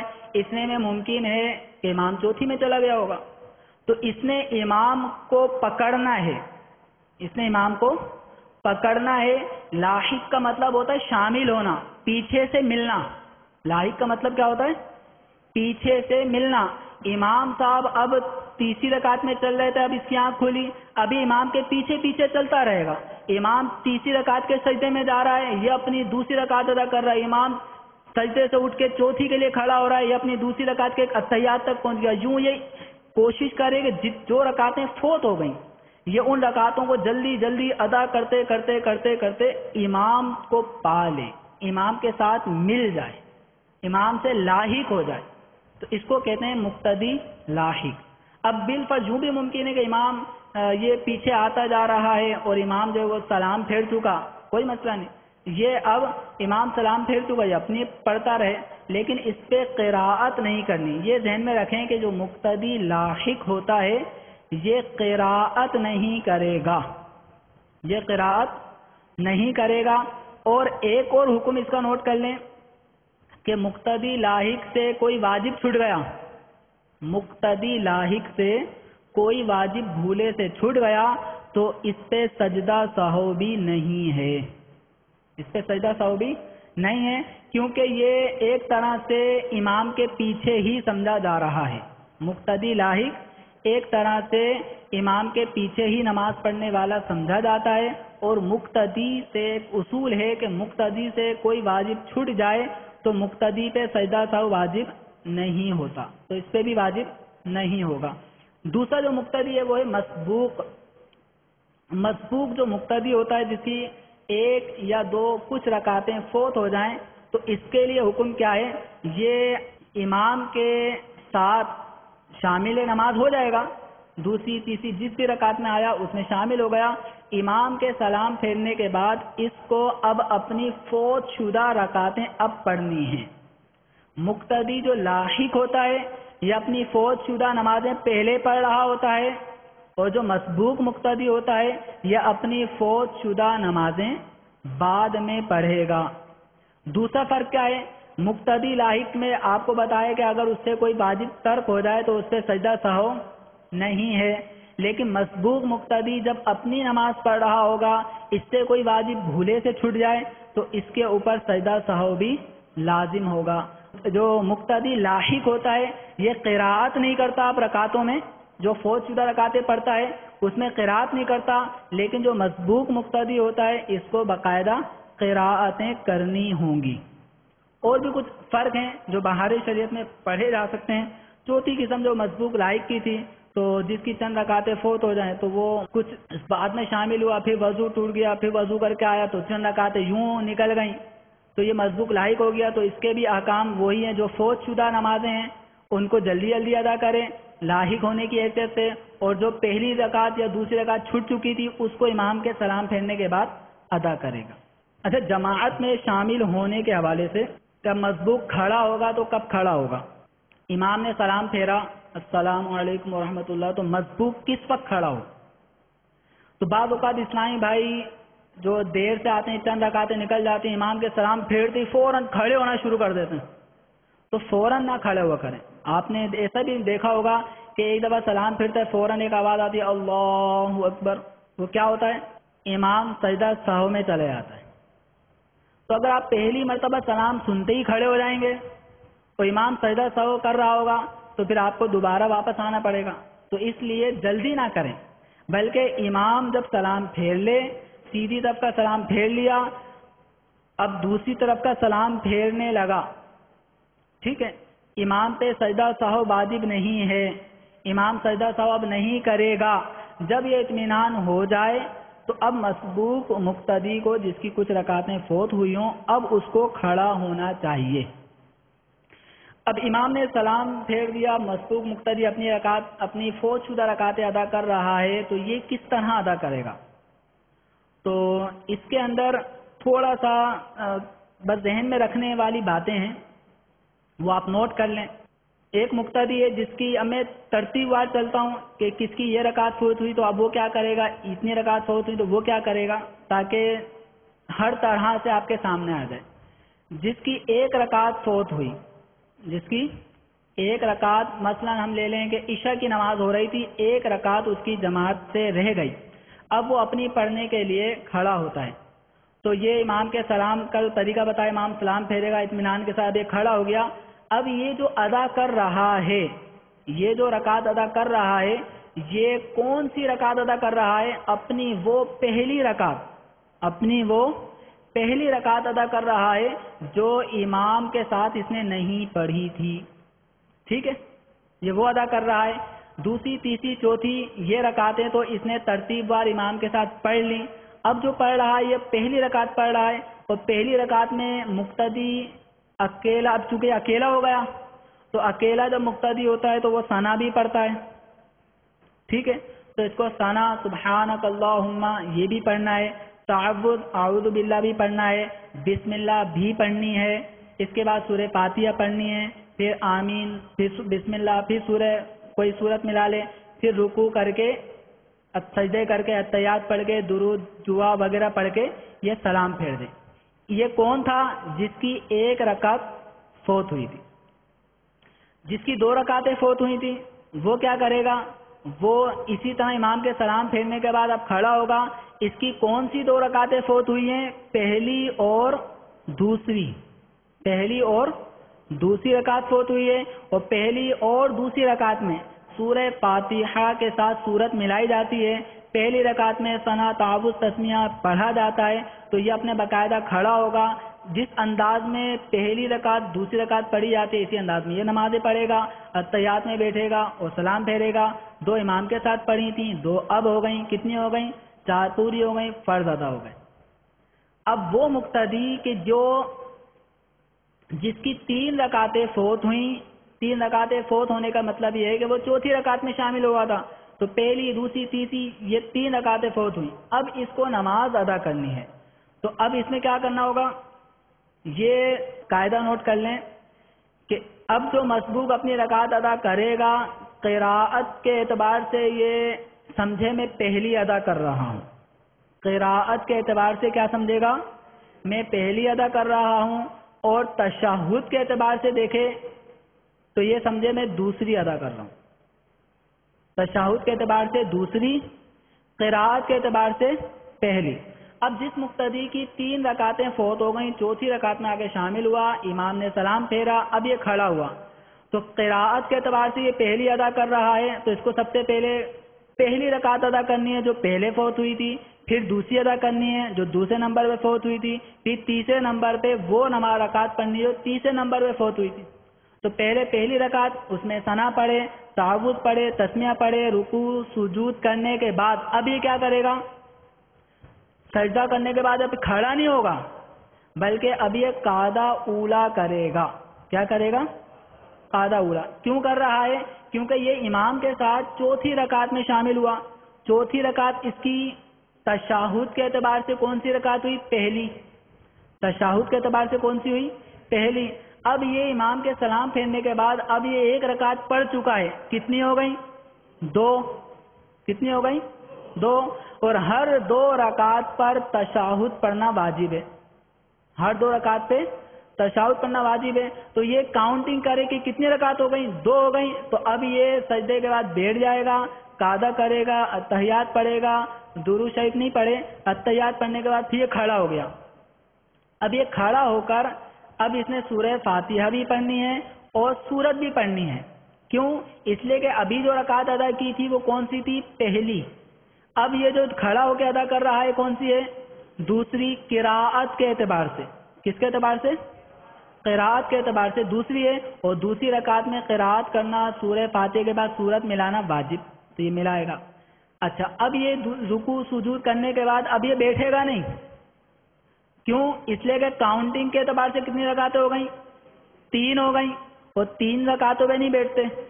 اب یہ سجدے کے بعد کھڑا ہو جائے گا، کھڑا ہونے کے بعد اب یہ کون سی رکعت پڑھے گا؟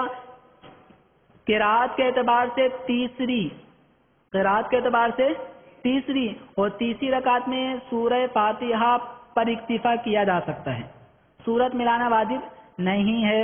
یہ سورہ فاتحہ پڑھ کے رکوع کرے، سجود کرے، اور آخر میں اتحیات قاعدہ اخیرہ کرے اور سلام پھیرے۔ اس کی یہ 4 رکعتیں ہو گئیں۔ جو چوتھی رکعت میں حاضر ہوا اور قاعدہ اخیرہ میں ملا، 4 ہی رکعتیں فوت ہو گئیں، تو وہ تو اسی انداز میں نماز پڑھے گا جیسے کہ ایک منفرد آدمی نماز پڑھتا ہے۔ اچھا، جماعت میں شامل ہونے کے لیے بعض اسلامی بھائیوں کی طرف سے یہ کوتاہی یوں دیکھنے کو ملتی ہے کہ امام صاحب نے رکوع کر لیا، کھڑے ہو گئے، جیسے ہم آ رہے تھے جماعت میں شامل ہونے کے لیے، امام رکوع میں تھا، ہمیں امید تھی کہ رکوع مل جائے گا، لیکن جیسے ہی قریب پہنچے امام صاحب نے سمیع اللہ لمن حمیدہ کہہ دیا، کھڑے ہو گئے۔ اب آپ نے اکثر نمازیوں کو دیکھا ہوگا، کھڑے رہیں گے، کھڑے رہیں گے، کھڑے رہیں گے، کب تک؟ جب تک امام دوسری رکعت میں کھڑا نہ ہو جائے۔ ایسا نہیں کرنا چاہیے۔ کتنی عجیب سی بات ہے کہ سب لوگ اللہ کو سجدہ کر رہے ہیں، آپ کھڑے ہیں کہ میں انتظار کر رہا ہوں، میں بعد میں کروں گا سجدہ۔ آپ بھی اللہ کے بندے ہیں، سب سجدہ کر رہے ہیں، تو آپ بھی سجدے میں چلے جائیں، ٹھیک ہے؟ تاخیر نہ کیا کریں۔ اگرچہ دوسرا سجدہ ملا، ثواب سے تو محروم نہیں رہے گا، ٹھیک ہے؟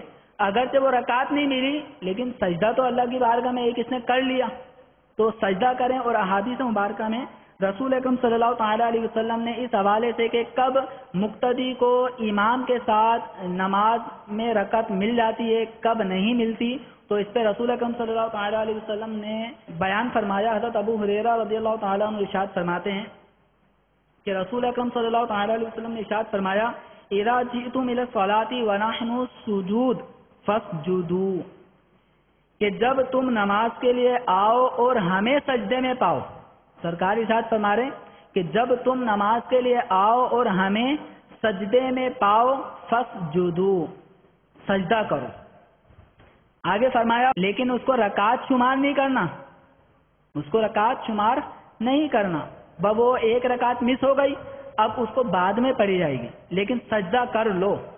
ٹھیک ہے. وہ فرمایا کہ ومن ادرک رکعۃ فقد ادرک الصلاۃ، اور جس نے رکوع پا لیا اس نے نماز کو پا لیا، یعنی رکعت کو پا لیا. اب پتہ چلا کہ جو مقتدی آتے ہیں امام کو سجدے میں دیکھتے ہیں تو انتظار نہ کریں. حکم حدیث کیا ہے؟ فاسجدوا، سجدے میں چلے جاؤ. تو اب ایسی صورت میں امام کے ساتھ جب ہم نماز میں شامل ہوں گے تو اس کا طریقہ بھی دیکھ لیں. اکثر و بیشتر ہمارے ہاں مسبوق افراد کی ایک تعداد ہے. سلام پھیرنے کے بعد امام کے ساتھ سلام پھیرنے والے افراد کم، اور امام کے سلام پھیرنے کے بعد اپنی رکعتیں فوت شدہ ادا کرنے والے بکثرت. تو وہ اپنے احکام بھی سن لیں. اولا تو اب انشاءاللہ ہم نے نیت کی ہے نا کہ اب تو ہماری 5 نمازیں با جماعت تکبیر و اولیٰ کے ساتھ ہوں گی انشاءاللہ. بل پر بائی چانس کبھی اگر رکعت فوت ہو گئی، اب نماز میں شامل ہونا تو کیسے ہوں گے؟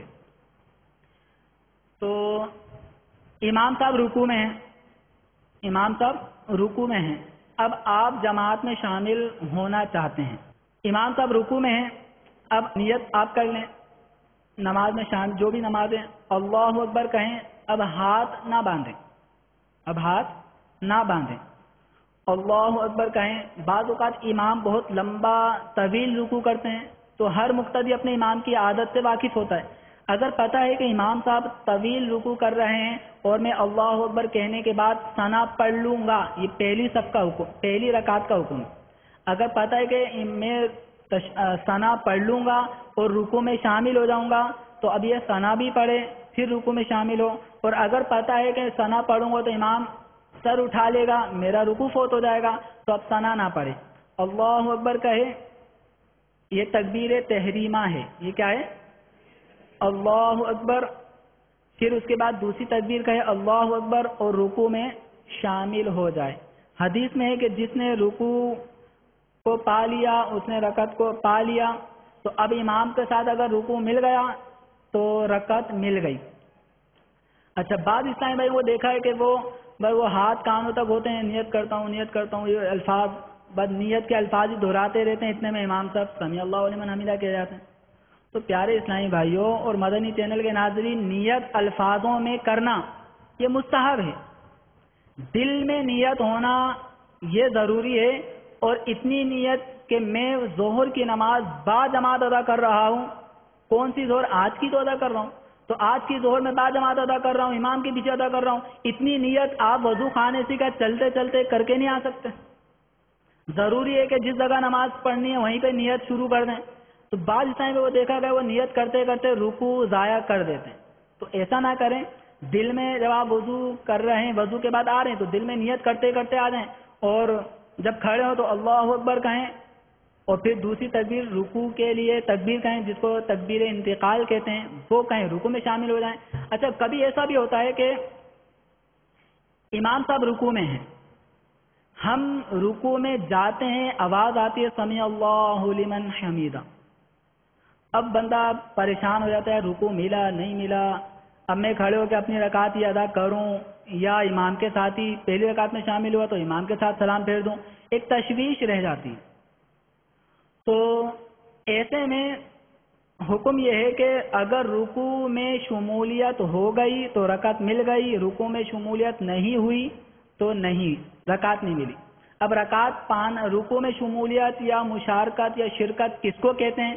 امام صاحب رکوع میں ہیں، رکوع کے درجات ہیں. ایک ہے رکوع سنت کے مطابق رکوع کرنا، اور ایک رکوع وہ ہے جس میں رکوع کی اتنی مقدار جھکنا فرض ہوتا ہے. اتنی مقدار جھکنا کہ آپ کے ہاتھ اگر آپ بڑھائیں تو آپ کے گھٹنوں پہ لگ جائیں.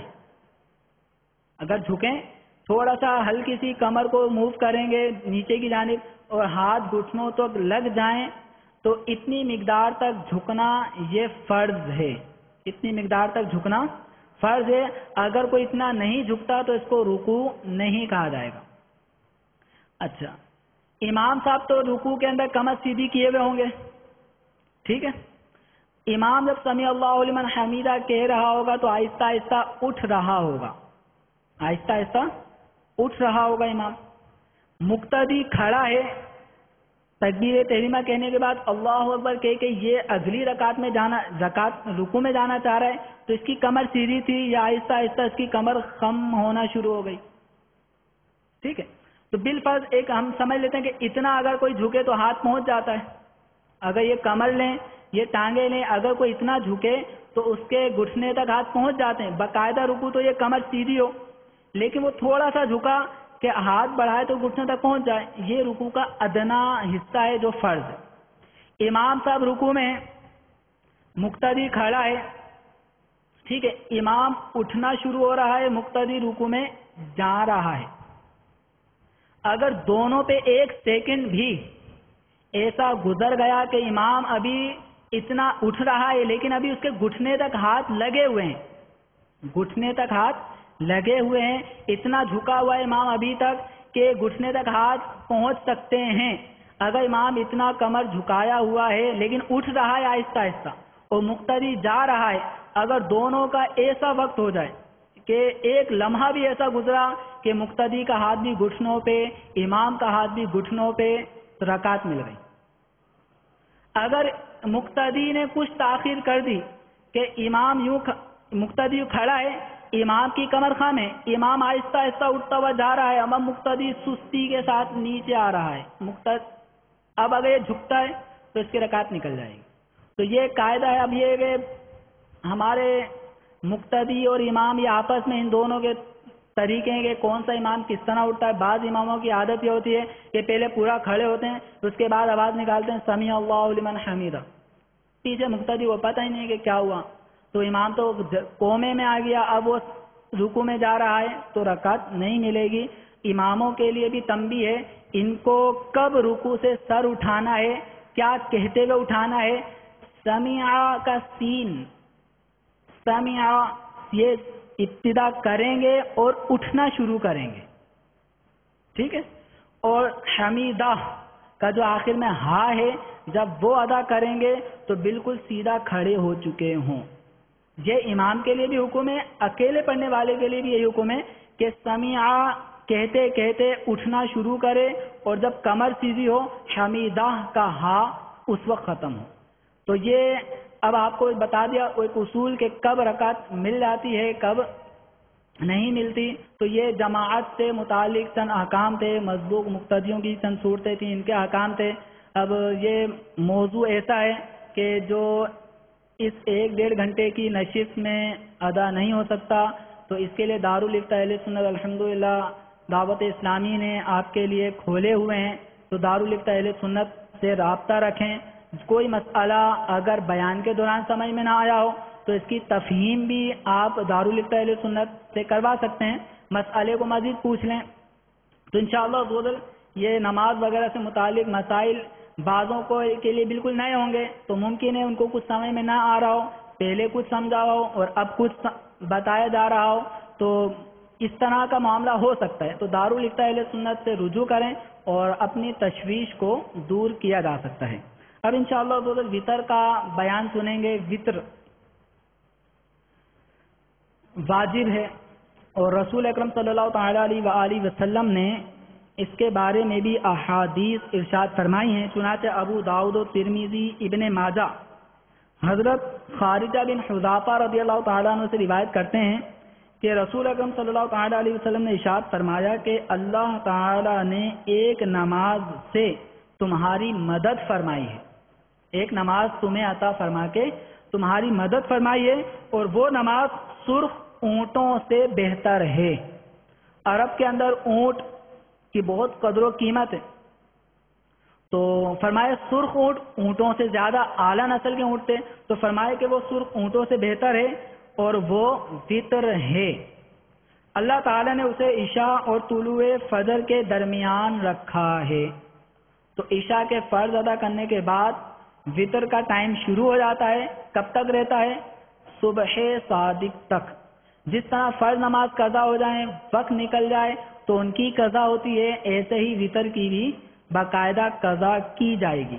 جس طرح فرض نماز صاحب ترتیب کو پہلے پڑھنا ضروری ہے، بعد میں وقت والی نماز پڑھے گا، پہلے وہ قضا نماز پڑھے گا، ایسے ہی صاحب ترتیب کے لیے ضروری ہے کہ پہلے وطر ادا کرے گا، بعد میں فجر ادا کرے گا. رسول اکرم صلی اللہ تعالی علیہ وسلم نے ارشاد فرمایا کہ وطر حق ہے، جو وطر نہ پڑھے وہ ہم میں سے نہیں. وطر حق ہے، جو وطر نہ پڑھے وہ ہم میں سے نہیں. رسول اکرم صلی اللہ تعالی علیہ وسلم نے وطر پڑھنے کا جو ایک وقت ہے، کون سا وقت زیادہ بہتر ہے، اس بارے میں بھی ہمیں رہنمائی ارشاد فرمائی. چنانچہ مسلم و ترمذی میں حضرت جابر رضی اللہ تعالیٰ عنہ سے مروی ہے کہ رسول اکرم صلی اللہ تعالیٰ علیہ وسلم نے فرمایا کہ جسے اندیشہ ہو کہ پچھلی رات نہ اٹھے گا، اگر ابھی سو گیا عشاء پڑھ کے تو رات کے آخری حصے میں صبح صادق سے پہلے وہ نہیں اٹھ پائے گا، تو فرمایا وہ وطر اول میں پڑھ لے. یعنی عشاء کے فرض ادا کرنے کے بعد فوراً وطر پڑھ لے، رات کے شروع حصے میں ہی وطر پڑھ لے. اور جسے امید ہو کہ وہ پچھلی رات کو اٹھے گا تو وہ پچھلی رات میں وطر پڑھے کہ آخر شب کی نماز مشہود ہے. آخری شب کی نماز مشہود کا معنی یہ ہے کہ اس وقت میں ملائکہ رحمت حاضر ہوتے ہیں. تو ایسے وقت میں نماز پڑھنا یہ ملائکہ رحمت کے حاضر ہونے کا وقت ہے، تو یہ بہت اچھا وقت ہے، اور سرکار نے فرمایا یہ افضل ہے. یعنی اگر کوئی رات میں صبح صادق سے پہلے اٹھنے کا جس کا معمول ہے، جیسے بعض اس ٹائم بعد جیسے رجب المرجب کا مقدس مہینہ چل رہا ہے تو رجب المرجب کے روزہ دار ان کا اگر معمول ہے کہ وہ صبح صادق سے پہلے سحری میں اٹھ جاتے ہیں، سحری کرتے ہیں، تو اگر معمول پکا ہے اور امید قوی ہے تو ایسی صورت میں وہ اپنے وطر عشاء کے فوراً بعد نہ ادا کریں، بلکہ وطر صبح صادق سے پہلے ادا کرنے کا ذہن بنا لیں اور اس وقت اٹھ کر وطر ادا کریں کہ یہ وطر کا افضل ترین وقت ہے. اگر کسی کو اندیشہ ہے کہ نہیں اٹھ پاؤں گا تو اس کے لیے پھر اول وقت نہیں پڑھنے کا حکم ہے. اگر وہ اول وقت میں نہیں پڑھتا اور بعد میں اٹھنے کی امید بھی نہیں ہے تو یہ اس کے وطر قضا ہو جائیں گے. تو جان بوجھ کے وطر کو قضا کرنا بھی جائز نہیں. وطر میں حضور اکرم صلی اللہ تعالی علیہ وسلم وطر جب ادا کیا کرتے تھے تو اس میں چند صورتیں معمول کے مطابق پڑھنے کا آپ کا سلسلہ تھا. تو حضرت عبد الرحمن بن ابزا اپنے والد سے روایت کرتے ہیں کہ رسول اکرم صلی اللہ تعالی علیہ وسلم وطر کی پہلی رکعت میں سبح اسم ربک الاعلی یہ پڑھتے تھے، اور دوسری رکعت میں قل یا ایھا الکافرون، اور تیسری رکعت میں قل ھو اللہ احد. پہلی رکعت میں سورۃ الاعلی سبح اسم ربک الاعلی یہ سورت، دوسری میں کون سی سورۃ الکافرون، اور تیسری میں پہلی میں سورہ اعلی، دوسری میں سورہ کافرون، اور تیسری میں سورہ اخلاص. یہ آپ صلی اللہ تعالی علیہ وسلم کا معمول تھا. تو اب بھی ہمیں چاہیے کہ اس سنت مصطفیٰ صلی اللہ تعالی علیہ وسلم کو ادا کرنے کی نیت سے یہ صورتیں یاد کریں. بعض روایتوں میں انا انزلنا پہلی رکعت میں سورۃ القدر، اگر کسی کو سورۃ الاعلی نہیں آتی تو پہلی رکعت میں سورۃ القدر پڑھ لیں، دوسری میں سورۃ الکافرون پڑھ لیں، تیسری میں سورہ اخلاص پڑھ لیں، تو انشاءاللہ یہ سنت مصطفیٰ صلی اللہ تعالی علیہ وسلم ادا کرنے کا ثواب ملتا رہے گا. اچھا، وطر کے اندر 3 رکعتیں ہیں، ایک نہیں 3 ہی ہیں، 3 رکعتیں پڑھنی ہیں، اور تینوں رکعتوں میں سورت ملانا واجب ہے. کسی ایک رکعت میں بھی سورت نہیں ملائی بھولے سے تو سجدہ سہو کرنا ہوگا، جان بوجھ کے نہیں ملائی تو نماز واجب الاعادہ ہوگی. اور پہلی رکعت جو ہوتی ہے وطر کی، دوسری رکعت میں جب بیٹھیں گے قعدہ میں تو التحیات پوری پڑھنے کے بعد خاموش. اب اس کے بعد فوراً کھڑے ہو جائیں گے تیسری رکعت کے لیے. وطر کی قعدہ اولا میں درود شریف دعا نہیں پڑھی جاتی. جس طرح فرضوں کا حکم ہے کہ قعدہ اولا میں صرف التحیات پڑھی جاتی ہے، درود نہیں پڑھتے، تو وطر میں بھی التحیات پر ہی اکتفا کیا جائے گا. اگر قعدہ اولا وطر میں کوئی بھول گیا تو واپس نہیں آئے گا.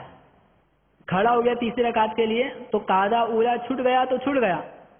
اب یہ تیسری رکعت اپنی کمپلیٹ کرے, اس میں دعائے قنوت وغیرہ بھی پڑھنی ہے, آخر میں سجدہ سہو کرے, اس میں واپس لوٹنا اس کے لیے جائز نہیں ہوگا.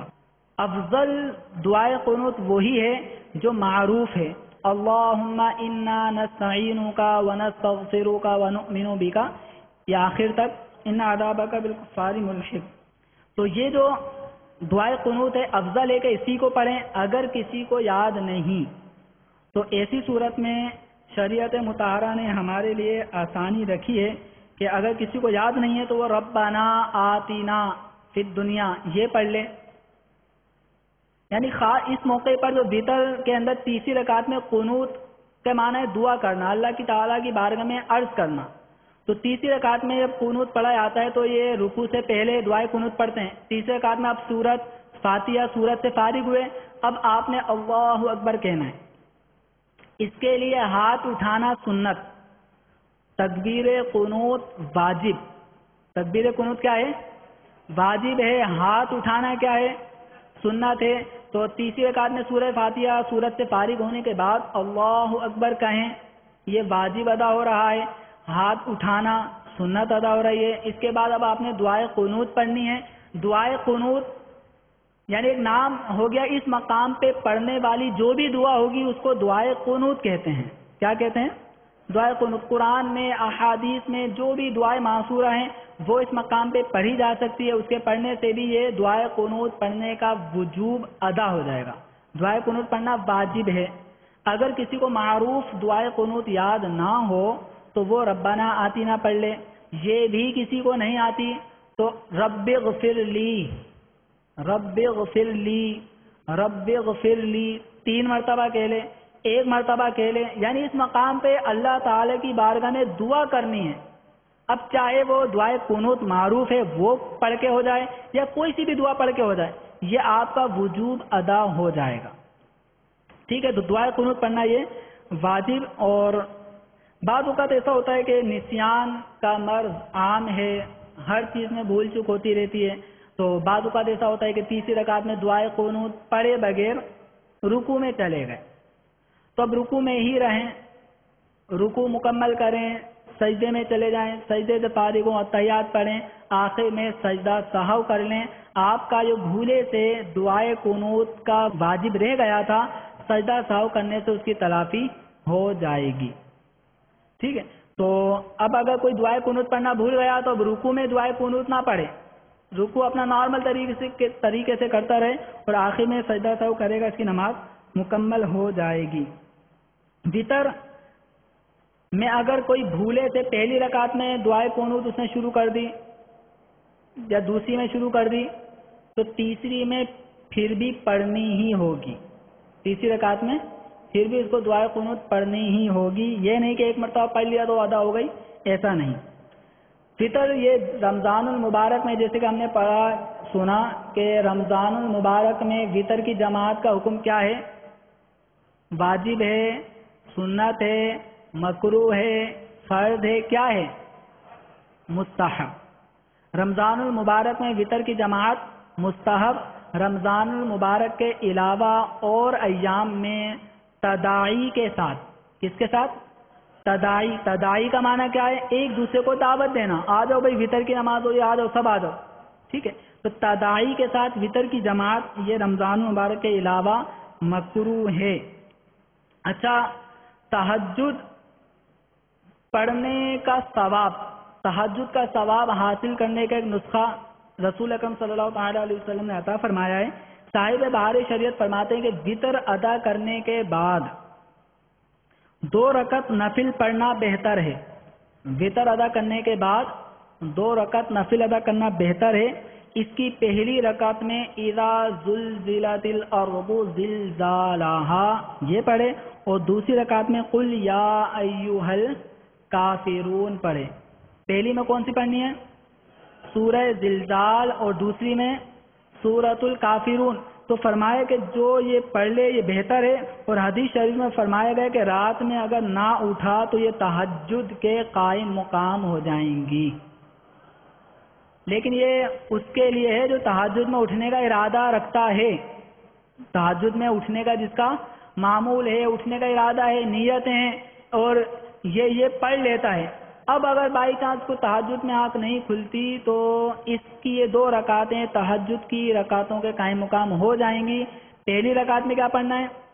سورۃ الزلزال، اور دوسری رکعت میں سورہ کافرون۔ تو انشاءاللہ وہ اس طرح پڑھ لیں گے تو تہجد کا ثواب حاصل ہو جائے گا، لیکن جب آنکھ کھلی ہے رات میں تو تہجد پڑھ لینا چاہیے۔ صلو علی الحبیب صلی اللہ تعالی علی محمد صلی اللہ تعالی علیہ وسلم، صلاۃ و سلام علیک یا سیدی یا مکی یا مدنی یا عربی یا قرشی یا ہاشمی یا مطلبی یا رسول اللہ صلی اللہ تعالی علیہ وسلم۔